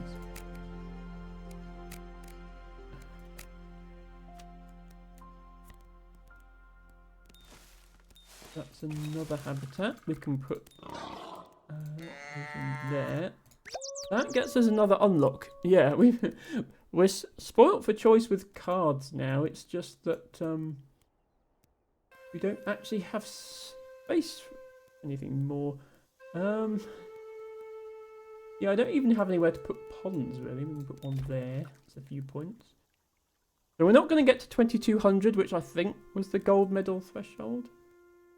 But we've done pretty well here, I think. Everywhere now has 3 unique animals in it. And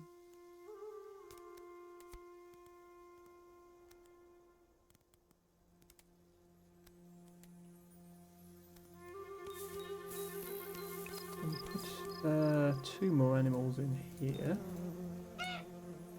It'd be nice if we could get to 2,000. I think we're going to come up just short of 2,000. But that's okay.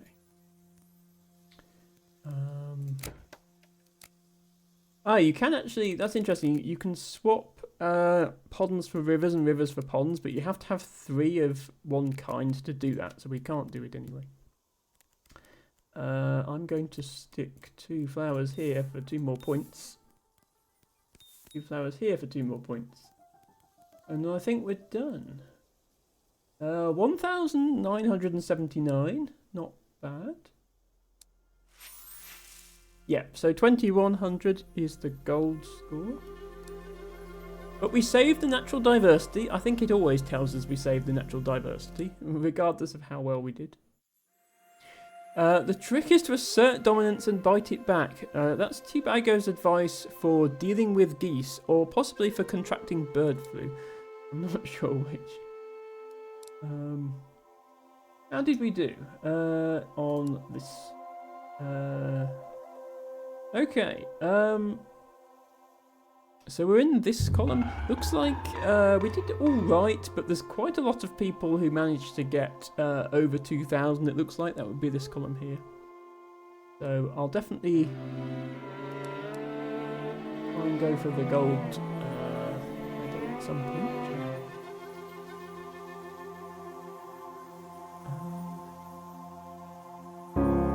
We have a plant request from El Teabago.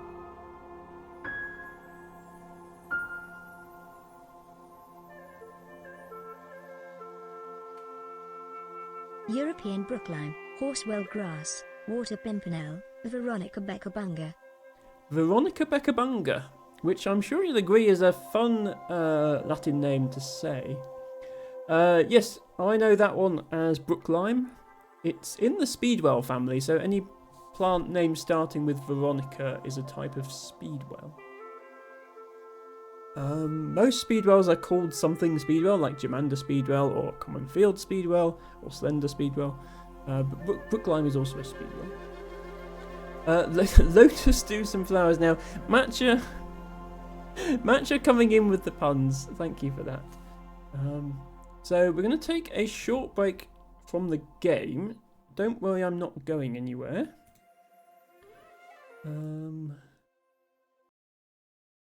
But when I'm not playing video games on the internet, I am a botanist in real life, and I like to celebrate that by having this little redeem, where you can choose any British wildflower, and I'll talk about it a bit.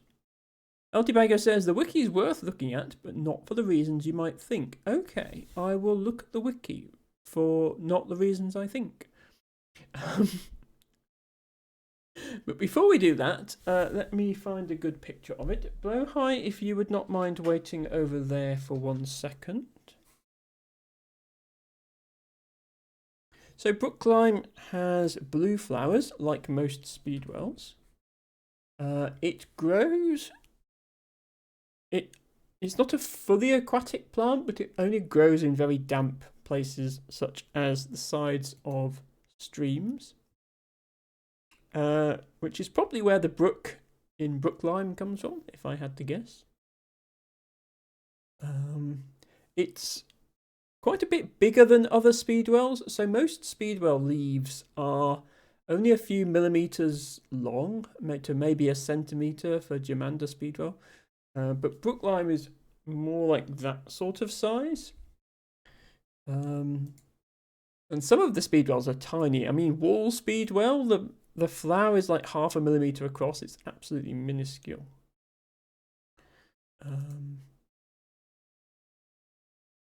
So I'm just finding, there's a picture of the flower. There's a picture of the leaves. Here's what Brooklime looks like. Typical speedwell flower. If it's a four-pointed flower with a little white bit in the middle, and you can see the veins coming off it as well, then it's going to be speedwell most likely. Here is my Germander Speedwell emote. You will note the similarities in the flower. And on the right you have the leaves. So quite big leaves, quite rounded leaves. And grows in damp places. I am going to get my book. After we've looked at the book, we will look at the wiki as well.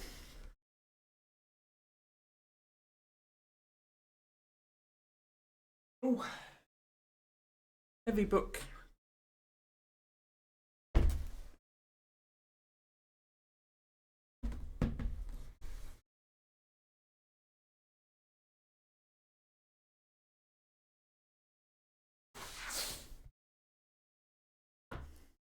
El Tibago is laughing at me.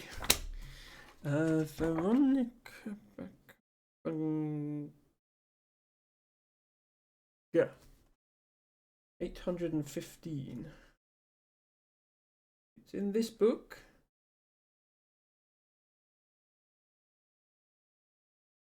And don't ask me what Bekabunga means either. Maybe it translates as Brookline, I don't know.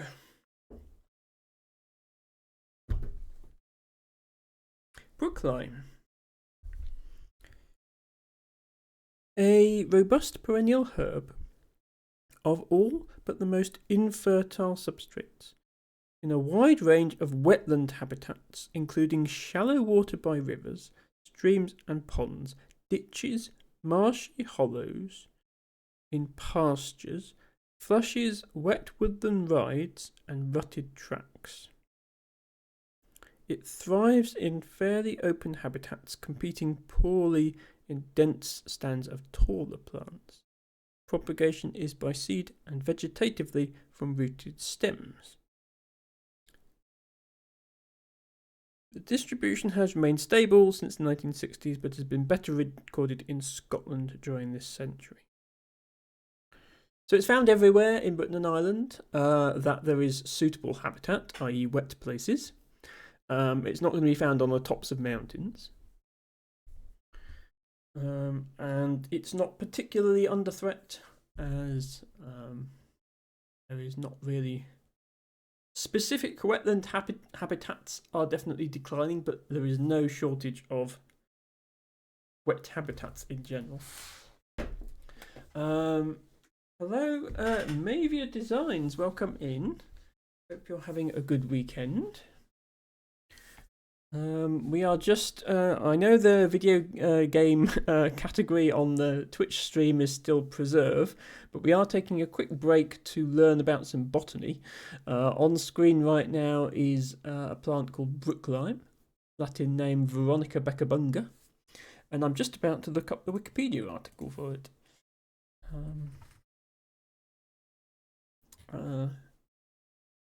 That's not how you spell Brooklime. I just entered Booklime, which is apparently not the same thing at all.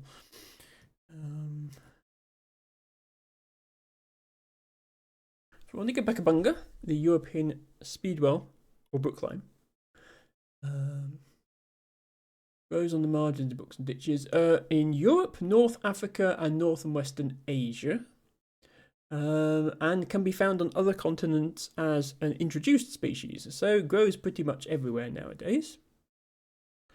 The specific name Bekabunga, specific name Bekabunga has a common origin with Bekabunga, an archaic Swedish name for the plant, used at the time it was described by Carl Linnaeus, who was one of the first people to do botany scientifically. Names with the same origin are still in use with other European languages, including Beekbung in Dutch and Bachbung in German, meaning brook bunch or brook. Ouch. Okay, so the Becker. Beck is a regional word for stream or river in English. And so is brook. So beck and brook both kind of mean the same thing. So I see that where that part came from. And then bunga means bunch or pouch. So that part is not reflected in the English common name, but it is reflected in the common names in other languages, which is interesting to know. So it sort of means brook bunch or beck bunch or river bunch. I guess because it has a bunch of little flowers and grows in rivers. Brook lime has medicinal usage, one of 3 traditional anti-scorbutic herbs used in purported remedies for scurvy. So the other 2 are scurvy grass and watercress. Scurvy grass was specifically named because it was supposed to be a remedy for scurvy. However, none of these herbs are rich in vitamin C, and the usual preparation by extracting of juices would have destroyed most of their content. So they're not effective against scurvy at all. However, they are plants that last into the winter past the first frosts, and may well have been one of the few sources of vitamin C when eaten as a winter salad. So yes, in a survival situation, if all your crops have failed and you're deprived of vitamin C, by all means eat this. But if you actually have scurvy, you're making a medicine out of it is not going to help. Yes, I'm familiar with scurvy grass, especially Danish scurvy grass is a recent. It's not a recent introduction to the UK, but it's recently started spreading along road verges because it likes salty, exposed, thin soils, such as you find on the side of a road. Doesn't help with scurvy. Mavia says, why are you not upload video for YouTube? I have been uploading YouTube videos. I haven't been doing them particularly regularly, but I have been uploading YouTube videos. The most recent one I uploaded was 4 days ago. That was Temetsi. So then that was Wednesday, and I also uploaded one on Tuesday. The Tuesday one actually got quite a lot of views. That was the clickbait title.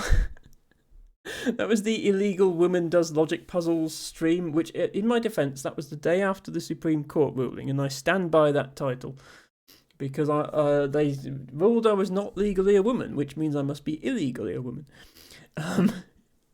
Rest assured, all of my streams will eventually end up on YouTube,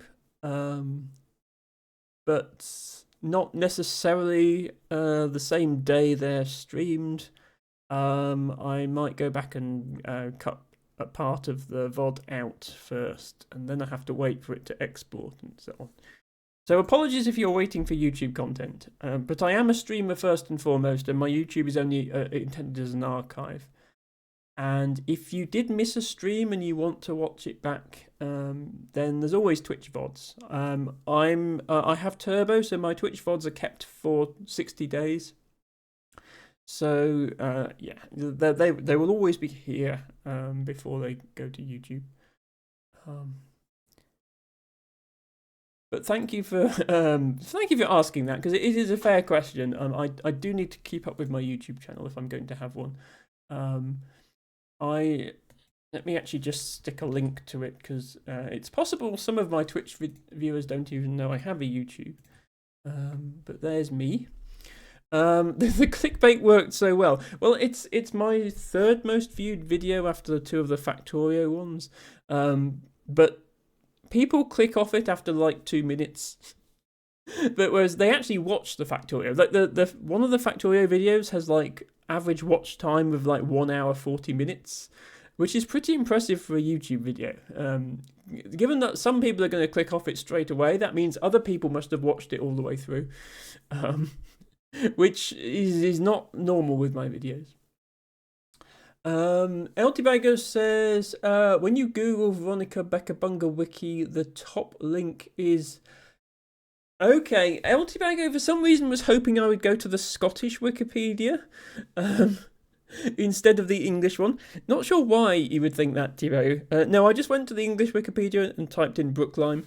Um, I don't know how the Scots Wikipedia entry ended up higher up on Google than the English one.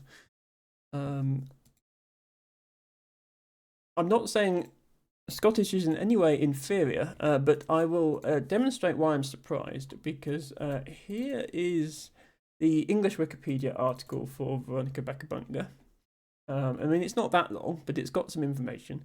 And then here is the Scots Wikipedia article for Brookline. Apparently it's called Watterpurpy in Scots, which I did not know. Watterpurpy is a succulent herb belonging to the family, that's the plantain family. And then this is just the info box stolen from the English Wikipedia. Although they did translate the word family into Scots as well. So, yeah. I mean, apart from giving me the Scots name for it, it didn't give me much more information. I do like that name. I'm guessing Purpy means something other than purple because it's blue. Also, yeah, they need to fix this. The link to taxonomy doesn't work in the Scots Wikipedia. I'm assuming they have an article about taxonomy.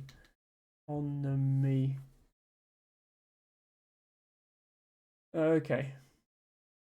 The nae text on this page, the new.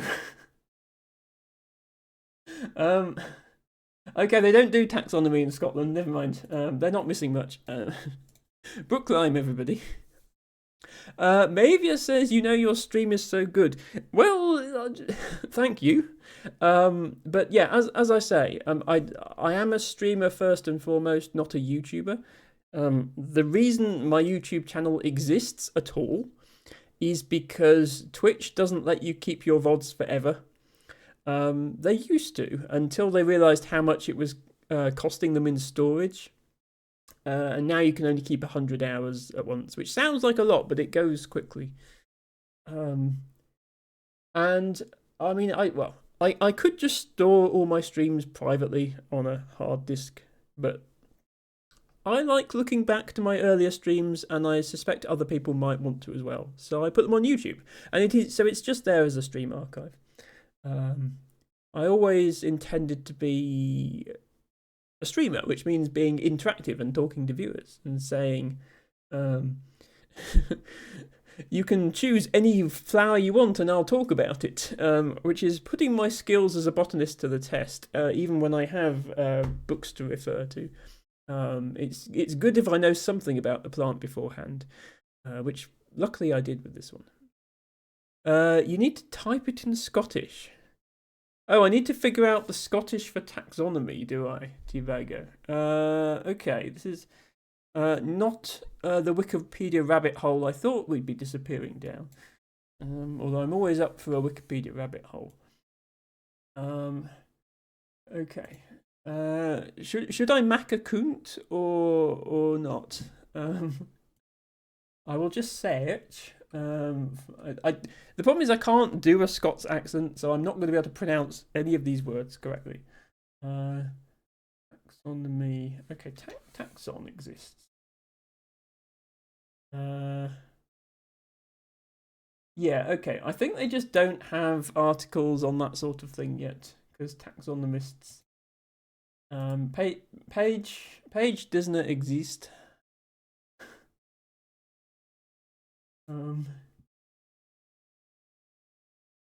I have a category of taxonomy. This category contains the A following page.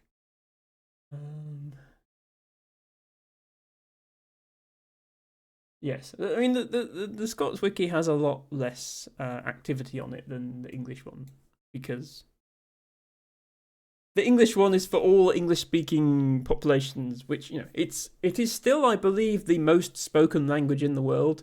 It's not the most spoken first language in the world, that's Mandarin. But if you include people who speak it as a second language, I think it is still the most widely spoken language. So it's going to be a huge thing. Whereas Scots is spoken by a couple of million people in Scotland. And it is basically, no matter what they say, it is basically just a dialect of English. Scots can understand English perfectly well. And there was also that incident where an American made a bunch of Scots articles as a joke, which I think put a lot of people off contributing to the project. He basically just wrote English in a Scottish accent and claimed he was contributing to the Scots Wikipedia, which he kind of wasn't. He was more ruining the whole project. You are very intelligent, says Mavia Designs. Well, thank you. Everybody is different and everybody is special in their own way. And my talents are not always useful in the real world. There's not a lot of career options in botany, so I don't pursue it as a career. I do it as a voluntary thing. And I don't know if it's not intelligence, it's just I've been working with plants for decades, so I know about them. It's just accumulated knowledge. But thank you for the compliment. Harry says it was quite a while ago, but Harry is repeating what I just mentioned. It was quite a while ago, but in 2020 it turns out Scots Wikipedia was largely contributed by one American teenager who can't speak Scots. So I think all of the pages that he'd made got deleted.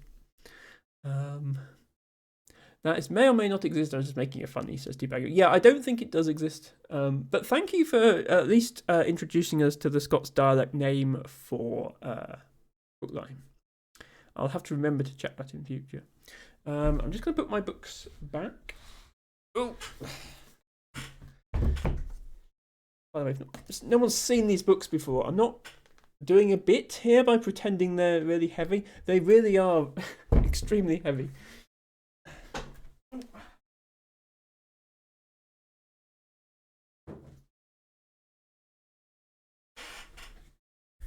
Gertrude book. Are you asking for a Gertrude Books emote, T-Bagger? Is that what you want? T-Bagger also did redeem drink water, so I'm going to drink water.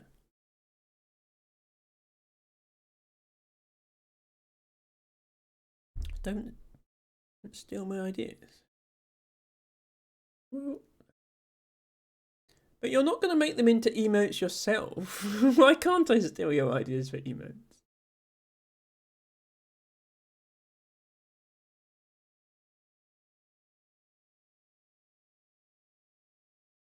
Oh.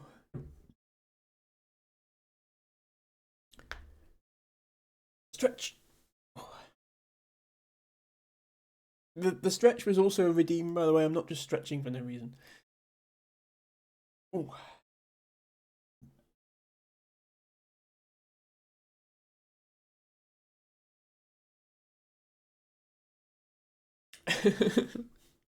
Harry says, now we need Gertrude Crunch. Yeah, T-Bagger brings up Gertrude Crunch almost every stream, but he refuses to let me make an emote out of it. He's just going to keep typing Gertrude Crunch.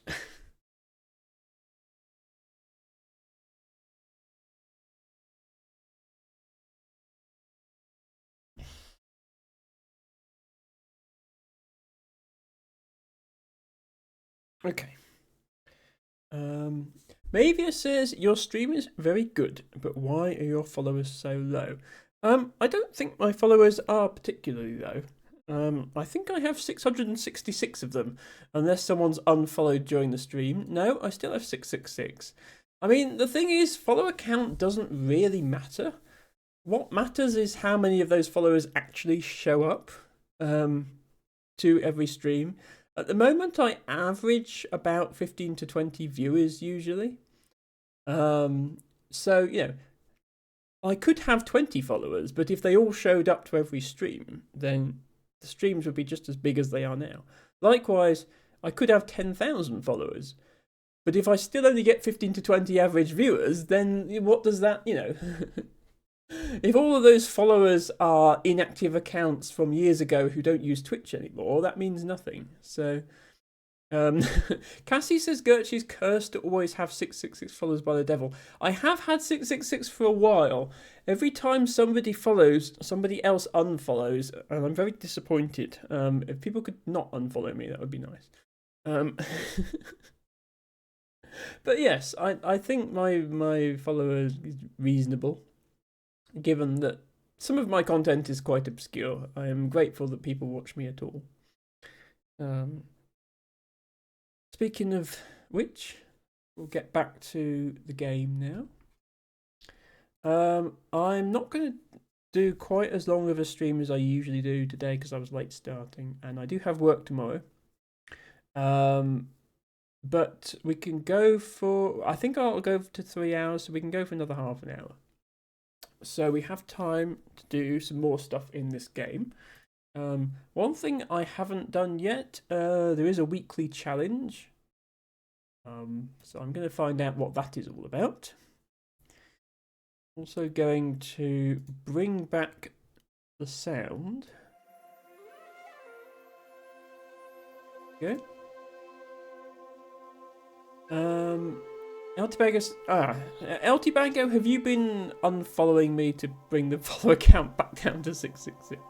Please don't. Botany class is over. Indeed it is, Matcha. Okay, so, I mean, it looks to me like the weekly challenge is just a large marine biome map. But I can do a large marine biome map. I haven't done a large map yet. You can see the scores are a lot higher. Somebody managed to get over 5,000 points. So we'll do our first large map and have it also be a weekly challenge map. We'll see how we get on. So this is different to the continental biome we were doing just now. This is marine biome. So we have another unique objective card. Have 3 unique animals in 10 habitats. That sounds difficult, but I suppose with a larger map it gets easier.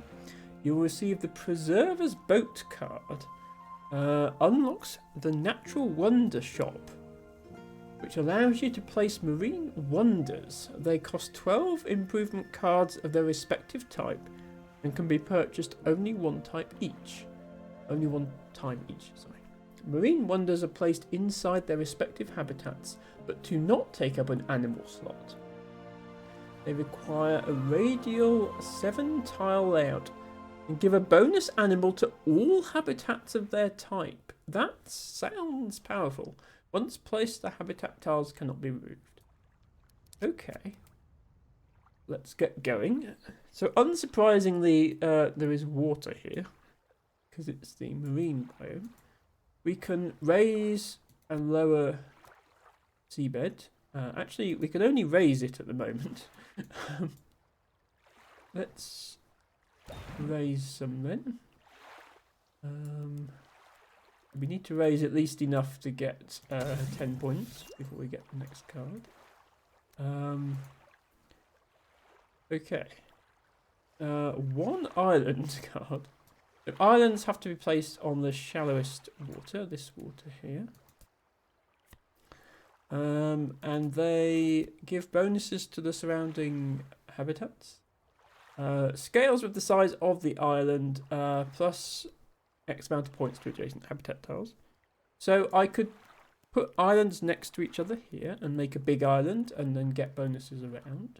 There's a thing I could do. Let's add some more seabed over here. Actually, if we're going to give bonuses to the island, we should be adding around the island first.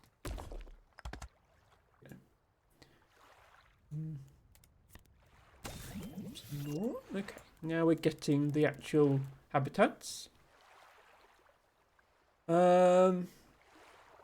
Mavia says, I know you're not a follower, but the better your stream is, the more followers you will have. You just need to do a little upgrading. Yes, I had a feeling you might say that, because you've got designs in your name. So the thing is, you've been chatting here for long enough to notice that I already have all those things. I have a full set of custom emotes, which I commissioned, including animated. I have a custom overlay and custom alerts. I have a custom start screen. I have custom panels. I make my own custom YouTube thumbnails. And I'm quite capable of doing my own social media posts. So I'm not quite sure what you're purporting to offer that I don't already have.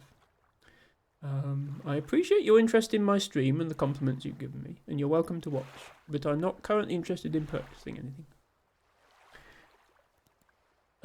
Let's expand our island here, and then we can start building a habitat on the seafloor down below. The thing we've got most of is kelp, so let's put down some kelp.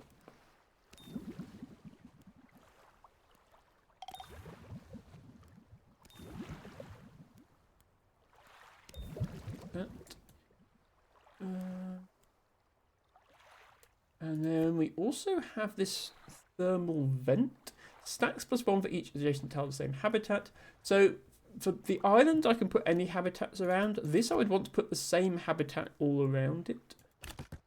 So if I get another tile down,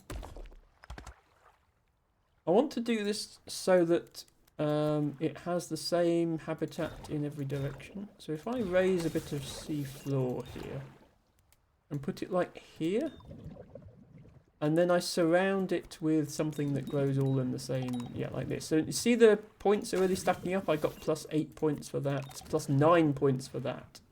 So that's how you use the thermal vents. I'm going to continue with my little island here. Wait, those aren't islands, that's mangroves. Oh, never mind.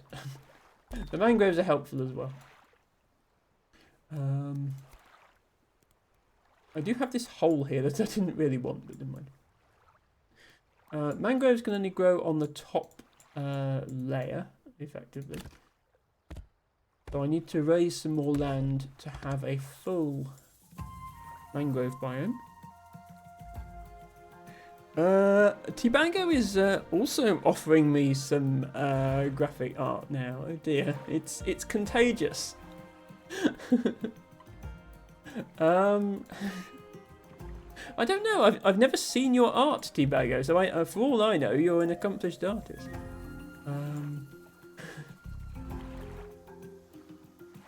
Less certain about Cassie on the grounds that she's proposing to use MS Paint. It's kind of difficult to plan ahead with this because I know that it's a big map, so I'm going to be getting a lot more stuff. I need to keep in mind the goals, place a total of 10 islands and thermal vents, and have 3 unique animals and 10 habitats. So I should really be going for the unique animals. Placing the vents and the islands will just have to happen when it happens. I can place this here and surround it with kelp. Yeah, this is still low enough to have kelp on it, so I can do this with kelp. There we go. We now have enough kelp to make a full 12 tile kelp bio. There we go. Do I have 3 different animals that all live in kelp? Yes, if the kelp is oxygenated, which I believe it is because the vents provide oxygenation. So I can put a dolphin, a turtle, and then oh, hang on, Tibago, it's your favourite. It's an animal with tentacles, an octopus into here as well. There we go. That's 3 unique. See if we can finish off our coral habitat here. Worth noting that you can't lower. You can't lower the seafloor. You can only raise it for whatever reason. So you need to be careful not to accidentally go too far with it. 11, 12. This is also oxygenated thanks to the vent, so I can place a turtle, a crab, and then I can also place either a seahorse or another octopus. I've got 2 of these, so I'm going to place one of them. There's another 3 unique. That's good. Haven't used the ocean floor habitat yet. That will only be placed on the lowest tiles, so I'm going to put it over here. I only have 1 animal that can use it unless it's oxygenated, so I definitely want to have another vent oxygenated.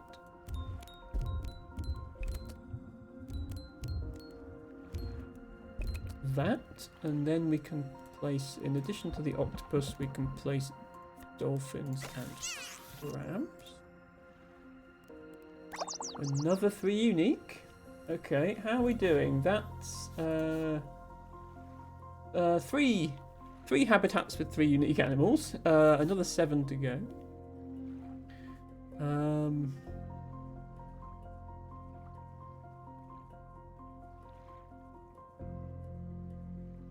Altibago says, "Oh no, Emma can't have my art. I'm no loon. I could never compete. I'm offering it to Movia Designs. Okay. I can make art just in the form of words," says Matcha. You can indeed. Look, by the way, Matcha, in recognition of this, Matcha has an artist badge. I should point out on my stream. Loon also has an artist badge, but Loon doesn't usually watch my streams. Matcha has an artist badge in recognition of accomplishments as a poet, which I think not enough streamers do, by the way. I think streamers tend to give out artist badges for art and not for, like, the person who composed music for their stream or things like that.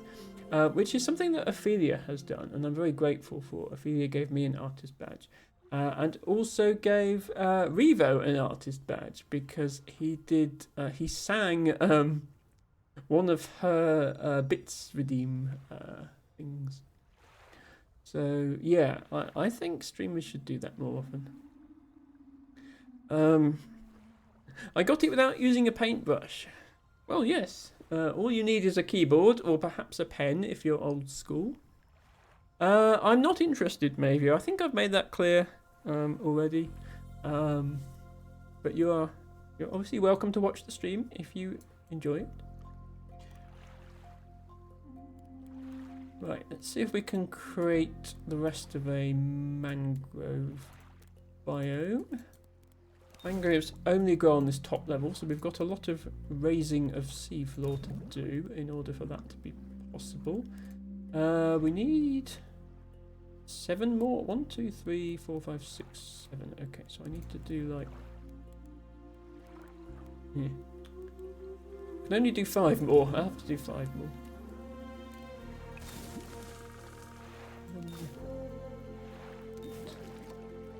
9, 10, 11, 12. And then mangroves don't need oxygenation because they're already exposed to the air. Their roots are in the water, but the plants grow out of the water. We do have 3 animals already that live in mangroves. There we go.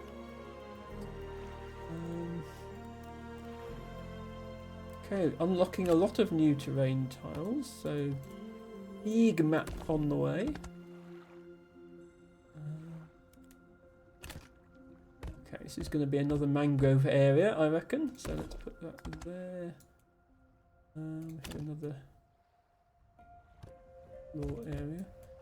Trying to keep the map sort of vaguely hexagonal in shape, but maybe I won't. I don't know yet. At this point it gets hard to just to decide what to do because there's so many options to choose from.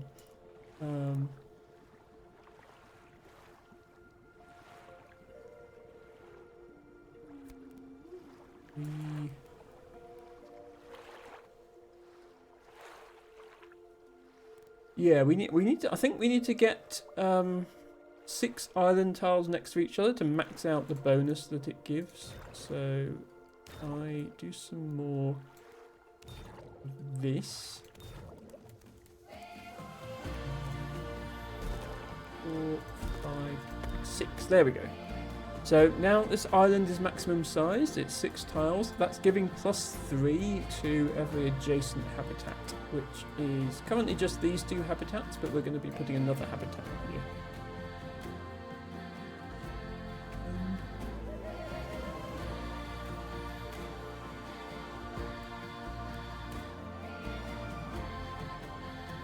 I do love the music in this game.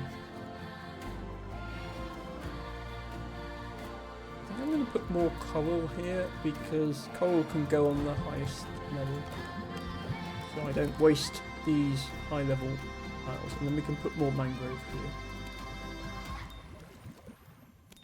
here. 11 and 12.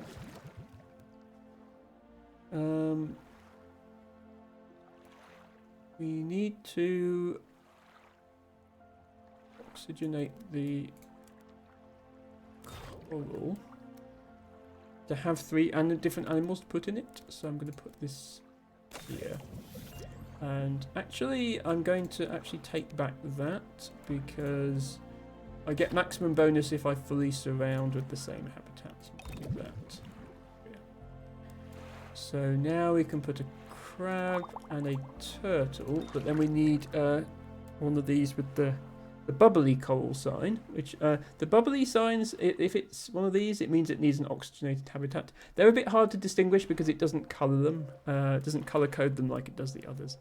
But this octopuses can have coral. So here we go. That's over there. And then we unlocked this tile. So this was our first sort of quest, I guess they should be called. The first unlock in the game. Lighthouse must be placed on an island. +2 to island vent adjacency. So we put it on any of our existing island tiles, and it basically buffs islands and vents. So there we go. You see, we suddenly got bonuses to all of the things that were next to islands and vents, which was a lot of things. And we have a little lighthouse now. So that ships that apparently exist in this game, I guess, otherwise there wouldn't be a lighthouse, are not going to crash into the rocks.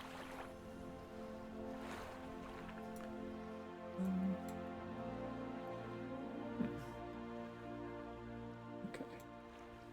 What should I make next? There's 2 biomes we haven't used yet. 2 habitats we haven't used yet. We haven't made any seagrass. Seagrass only grows in the middle layer. We might need to do some seafloor adjustment to create more middle layer.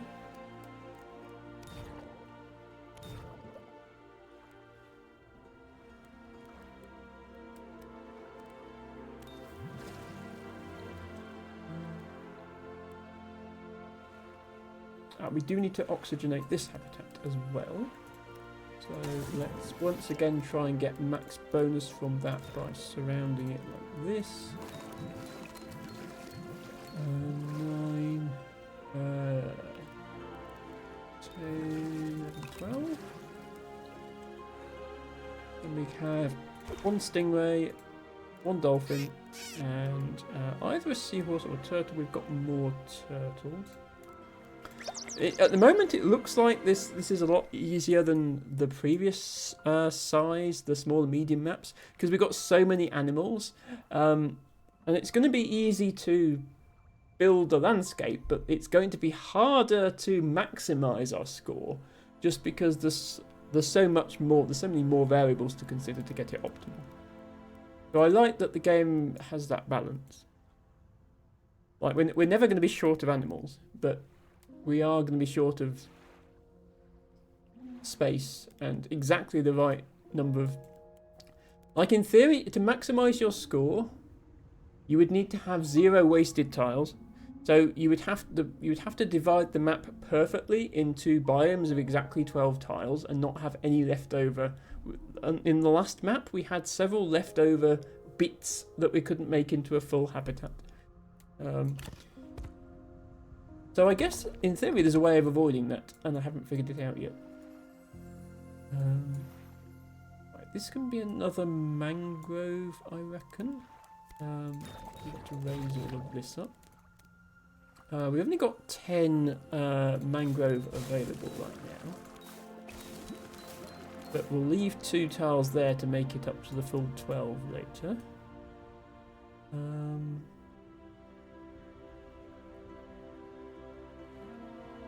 We'll put another kelp in here. We have 45 kelp. This kelp is now fully surrounded, so we can build new kelp without interfering with that kelp. I'm going to make this an island just because I don't have any other use for this high ground.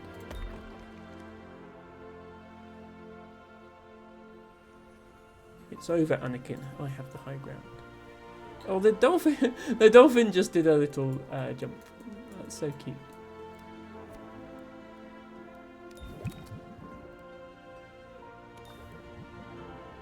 Actually, I'm going to leave a space here so that we can grow this island if we want to. Which we might want to. Oh, we also need to oxygenate. I keep forgetting about this. We need to oxygenate this kelp, otherwise we don't have enough animals for it. So I'm going to remove this tile that's fully surrounded, put a vent in there. Then make it back up to 12. Then we can put 1 dolphin, 1 turtle, and I guess seahorse now. Actually, no, stingrays as well. Stingrays is the one we have the most of. Pretty unique. That's now 7 habitats with 3 unique in, so we just need 3 more. Should be doable. Let's do another. We still have more kelp than anything else, so let's do another kelp habitat. And let's once again oxygenate it.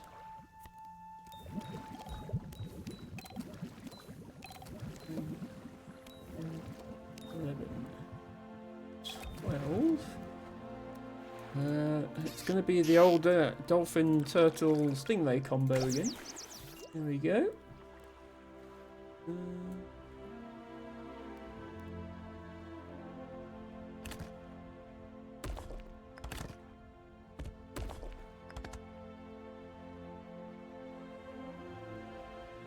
Well, that's 8. Now we have more ocean floor. I need to be careful with ocean floor because it can only go on the bottom level. Well, I can't do too much raising of seafloor, otherwise I wouldn't be able to place these anymore. I need to make sure I use the seafloor where it's available. I have been using bits of seafloor for kelp, which might have been a mistake. So let's make 12 of that. The only reason I've been using the recycle thing is because I've been forgetting to put the oxygenation in. In theory, you don't have to. Like, I could just put 3 octopuses down there. Octopodes. I want to finish this little quest thing, so I can find out what it does. I'm going to turn this into an island, because I don't have any other use for it. I'll also let that be an island in future.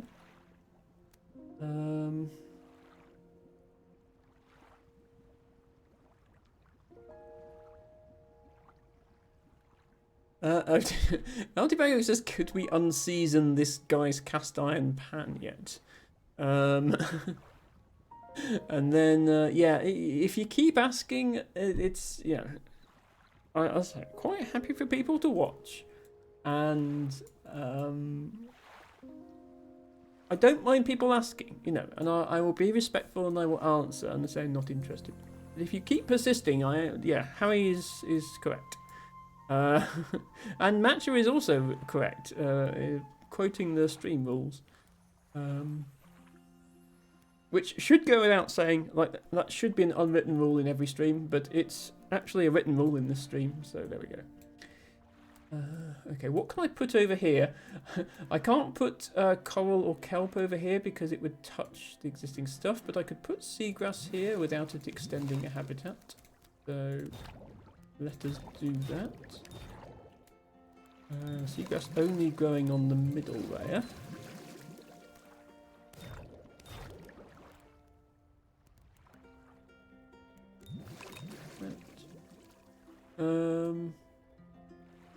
I actually can't. I can't oxygenate it because I don't have the cards for it. Oh, I've just realised there's no card trading. I think this must be a special thing for the weekly challenge. There's no card trading. So I probably am going to have to turn this into an oxygenated habitat, which means let's leave a tile free. Let's put 2 animals in, and then hopefully when I get another volcanic vent, I can come back and plop it in there, and then stick a seahorse in there.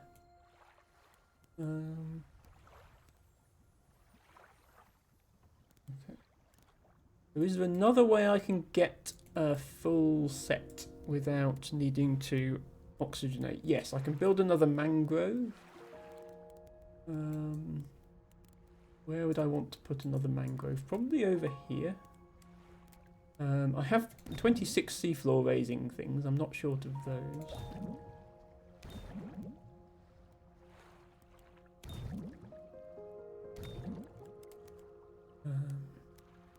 I only have 5 mangroves, but we're very close to 1800, and that will almost certainly unlock more mangroves. Allow me to complete this. Let's drop a crab in there. Yeah, we need 9 more points. So I'll just start building another biome, and that will get me 9 more points. There we go. Okay, that did indeed get us the vent that we wanted over here, which lets us put a seahorse in here, which gives us 3 unique, which unlocks the Preserver's boat. Unlocks an actual wonder shop. Right, where do we put the Preserver's boat?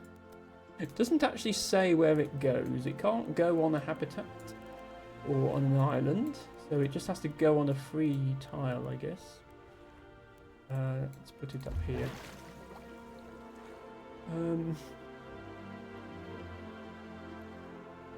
Unlocks the Wonder Shop. Okay, I don't know how to access the Wonder Shop.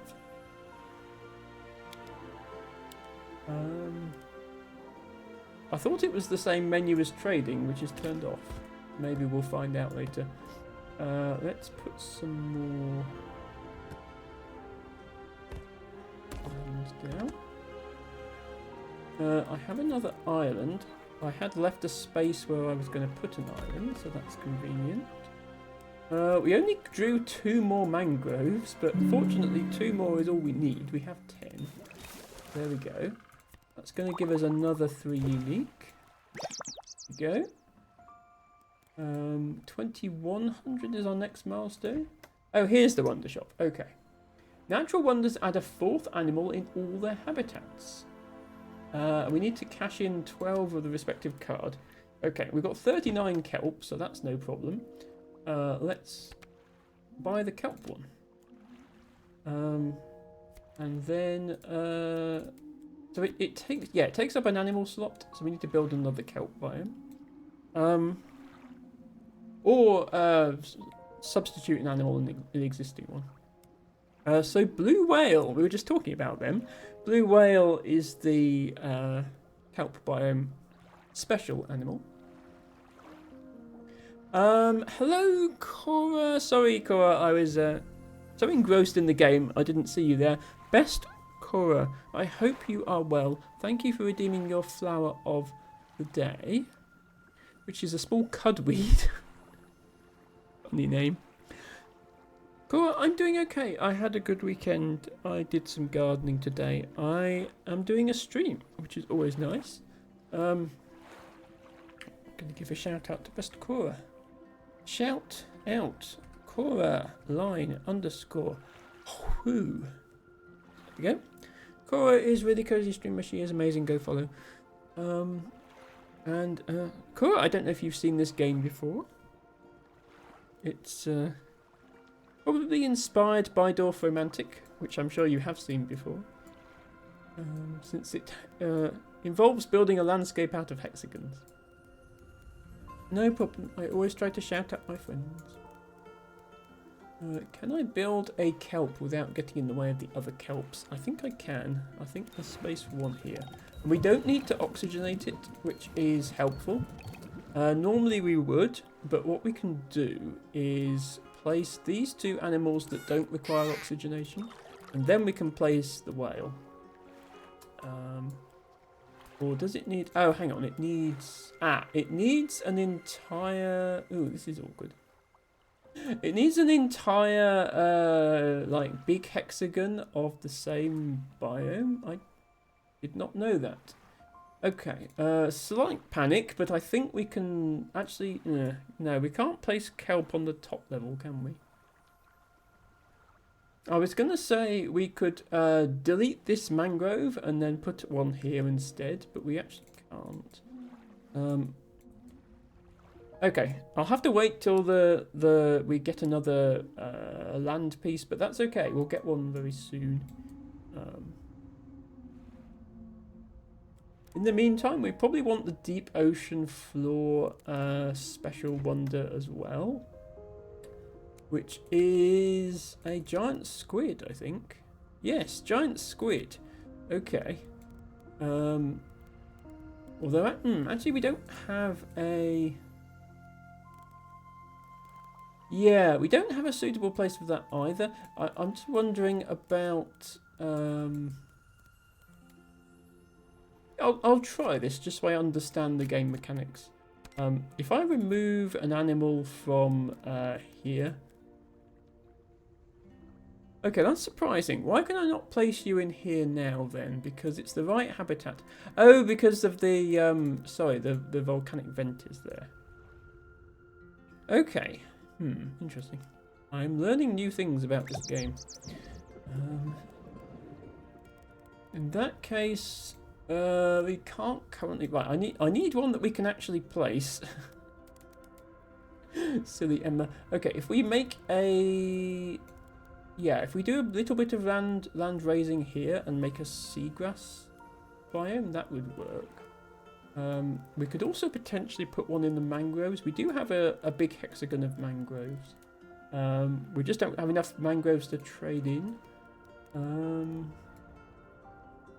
Yeah. I would have planned this differently if I realised the wonders were big hexagons. Yeah, let's do a seagrass. Let's raise these.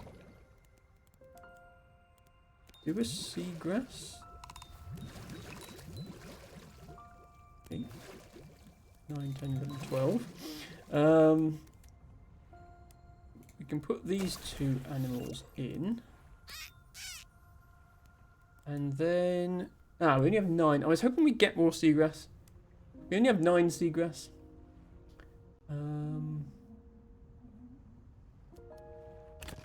Well, anyway, we can do this now. So,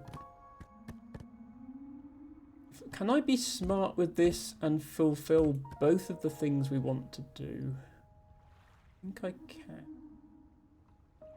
Yes, if I put it here, recycle 2 of these. Remove the animal. No, we don't need to actually do that. I don't want to get one back. There. Cancel. Habitat not unsuitable. Okay, fine. I want to remove this and this, so that I can put them here, so that we have a big hexagon. Right, finally I should be able to put this guy down. Yes, okay, there we go. We put the blue whale in. Look, there he is.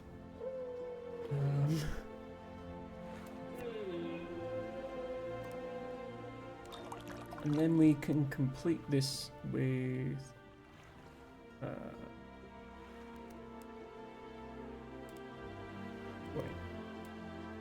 Does the blue whale give a bonus dolphin? Yeah, hang on. Okay, this is also unexpected. The blue whale, when it says the blue whale gives an extra animal, it doesn't give a bonus blue whale, it gives a bonus dolphin. Like, the blue whale counts as a dolphin.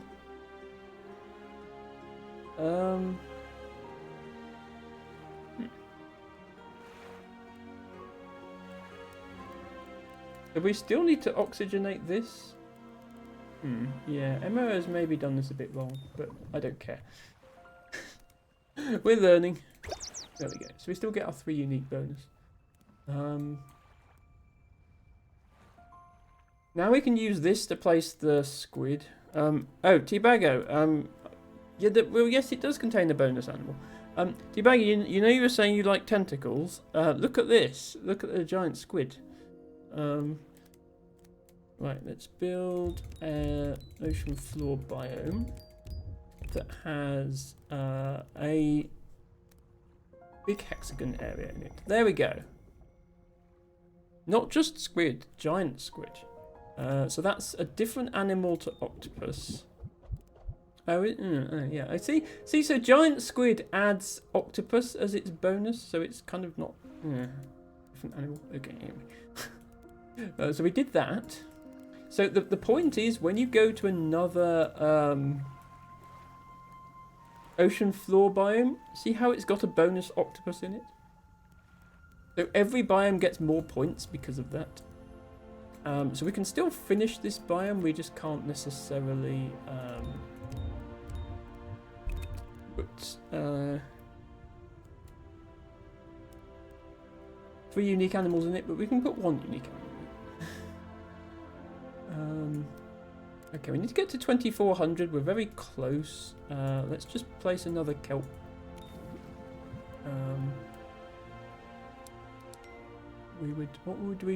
What have we not bought out of the wonders? We haven't bought mangrove, seagrass, or coral yet.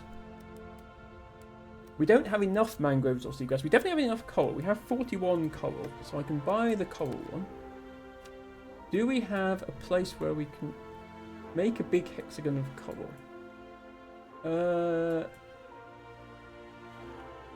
Yes, I think so. Coral is the top 2 layers, so we can raise this area.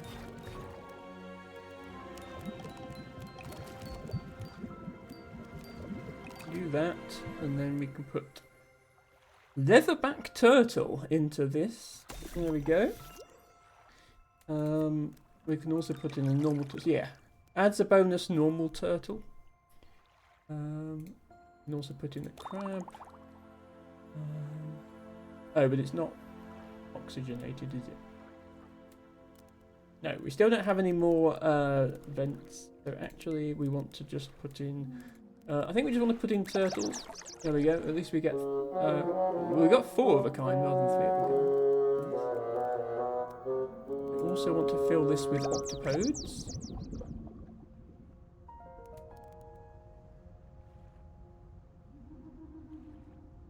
El Tibago has a question. Do I buy a 3D printed bust of Nicolas Cage to keep my headphones on? Okay. Interesting question.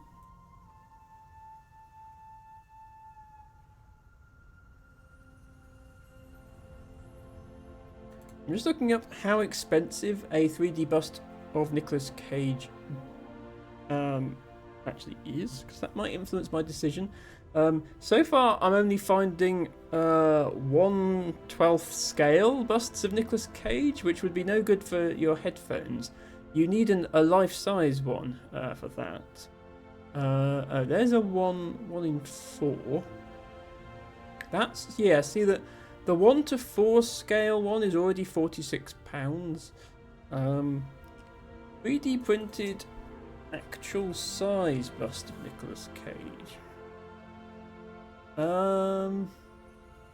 So I don't actually see any for sale, Tibago, that are actual size. That might be the problem.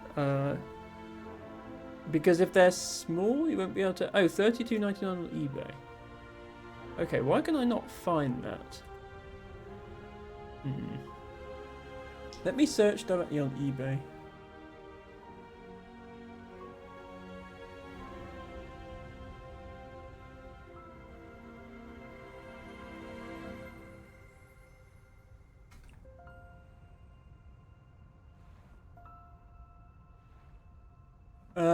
Nicolas Cage signed and numbered limited edition bust for £360. Okay, probably not that you're on about then.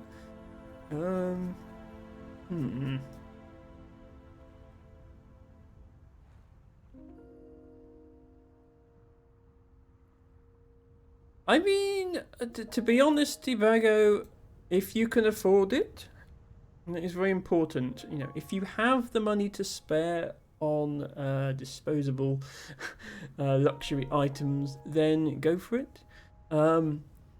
I will point out that for only £52, you could have a life-size cardboard cutout of Nicolas Cage. Then you could store clothes on it as well as headphones. I don't know. Why do these things exist? Why do these things exist? Why is this a thing?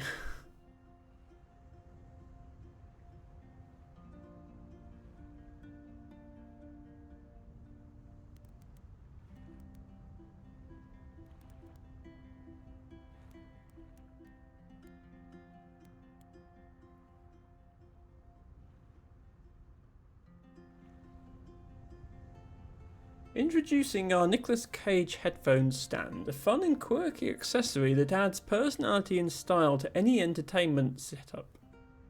This headset holder features a striking design crafted to resemble the iconic face of Nicolas Cage.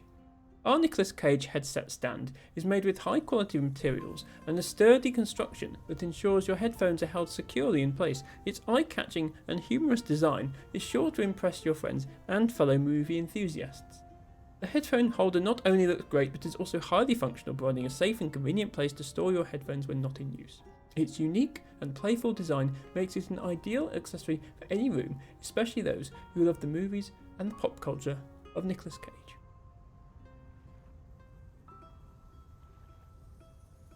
And then they repeat a sentence. Was this written by AI?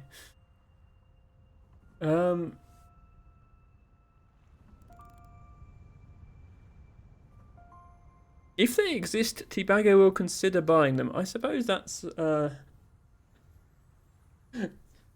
words to live by. Okay, back to Preserve. Thank you so much for that question. But as Harry points out, you could buy a big blowhigh for that money, but Tibago does already have a big blowhigh. Right, we still can't afford to trade in for the mangrove one. We can afford to trade in for the seagrass one. We can't then afford to build another seagrass biome, but it's okay because we have this one. So, actually, hang on. What was that we were placing? Ooh, giant manta ray. Okay, giant manta ray, and then that puts a bonus stingray into the habitat. We actually can't oxygenate the habitat, so we would need to... Oh, hang on.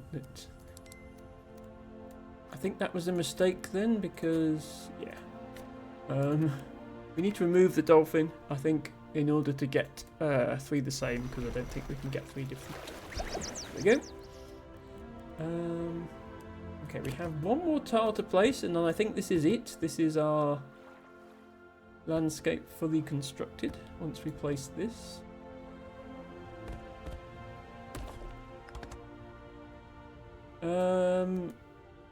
So I'll see how high my score can get. I do remember there being high scores in excess of 5,000.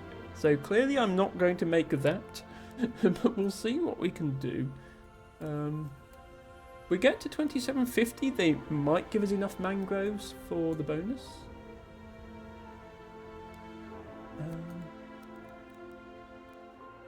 So let's go ahead and make another kelp.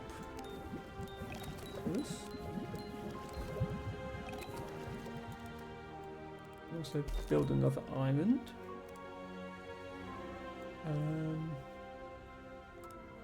It'll have to be just turtles.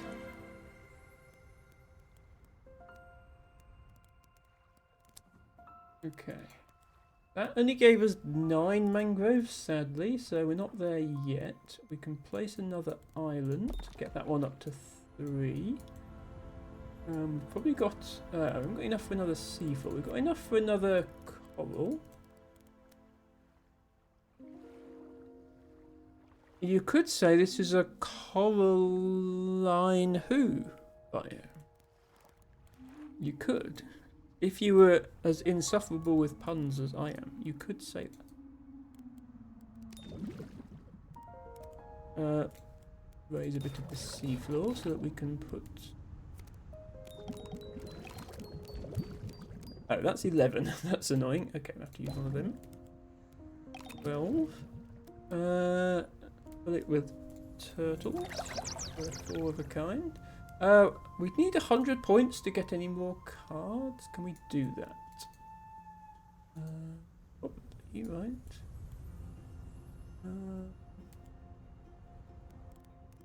There's space for another full kelp. Oh, that's 11. That's annoying. That's 11 and that's a kelp anyway, so we can't fit one there. Yeah, again, I didn't really plan it very well.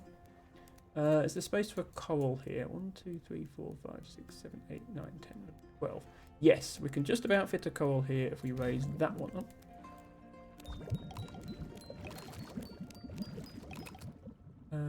We can stick some... Oh, crabs? Yeah, crabs won't actually give us the bonus. Never mind.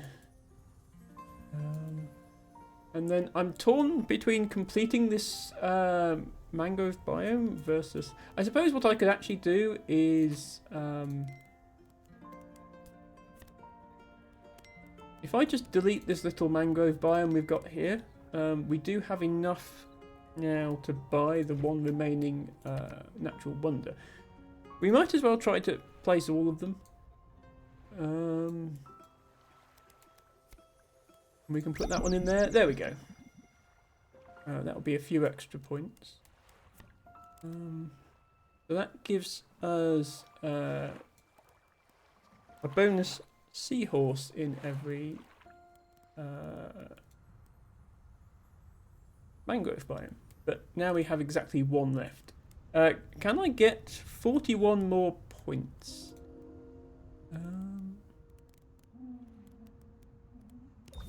Kelp here, probably. Yeah, we can just about fit another kelp here. Fill it for the dolphins. Yeah, there we go. Okay. It's probably the last milestone we're getting to. Oh, we have another volcanic vent. We could oxygenate one of the ones that we were forced to put 3 of the same in. Or actually, yeah, we could oxygenate this one.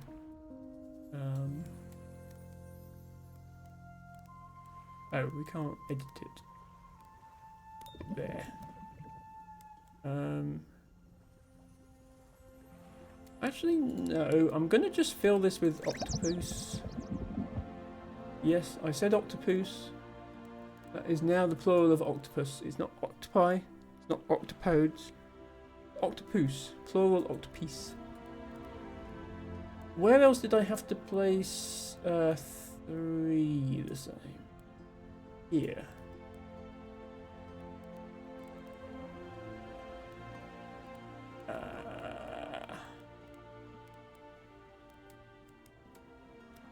Okay, if I delete this kelp, put it back there, put the stingray back in,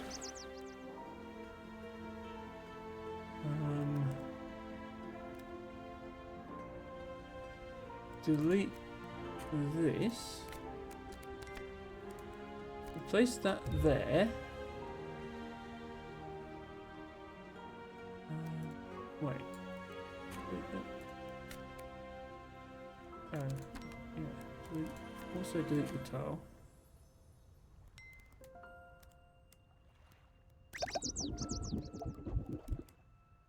then I can raise this, then I can put coal there, then I can delete that pile, then I can put a vent there. I'm using up all my recycles, but at least I get more points for this. Now I can remove 2 of the turtles, and we can have 3 different things here, because I can place, it's oxygenated, so I can place these things. There we go. It was a few extra points, but I don't think I'm getting to 3,500, because I don't have 12 of anything now. But I got to place all of the natural wonders. Let's just place what we can and then finish. So a couple of dolphins in there. We still get the 3 of a kind because of the bonus dolphin that comes free with everything now. Buy 3 dolphins, get a 4th one for the same price. We can place 5 of these.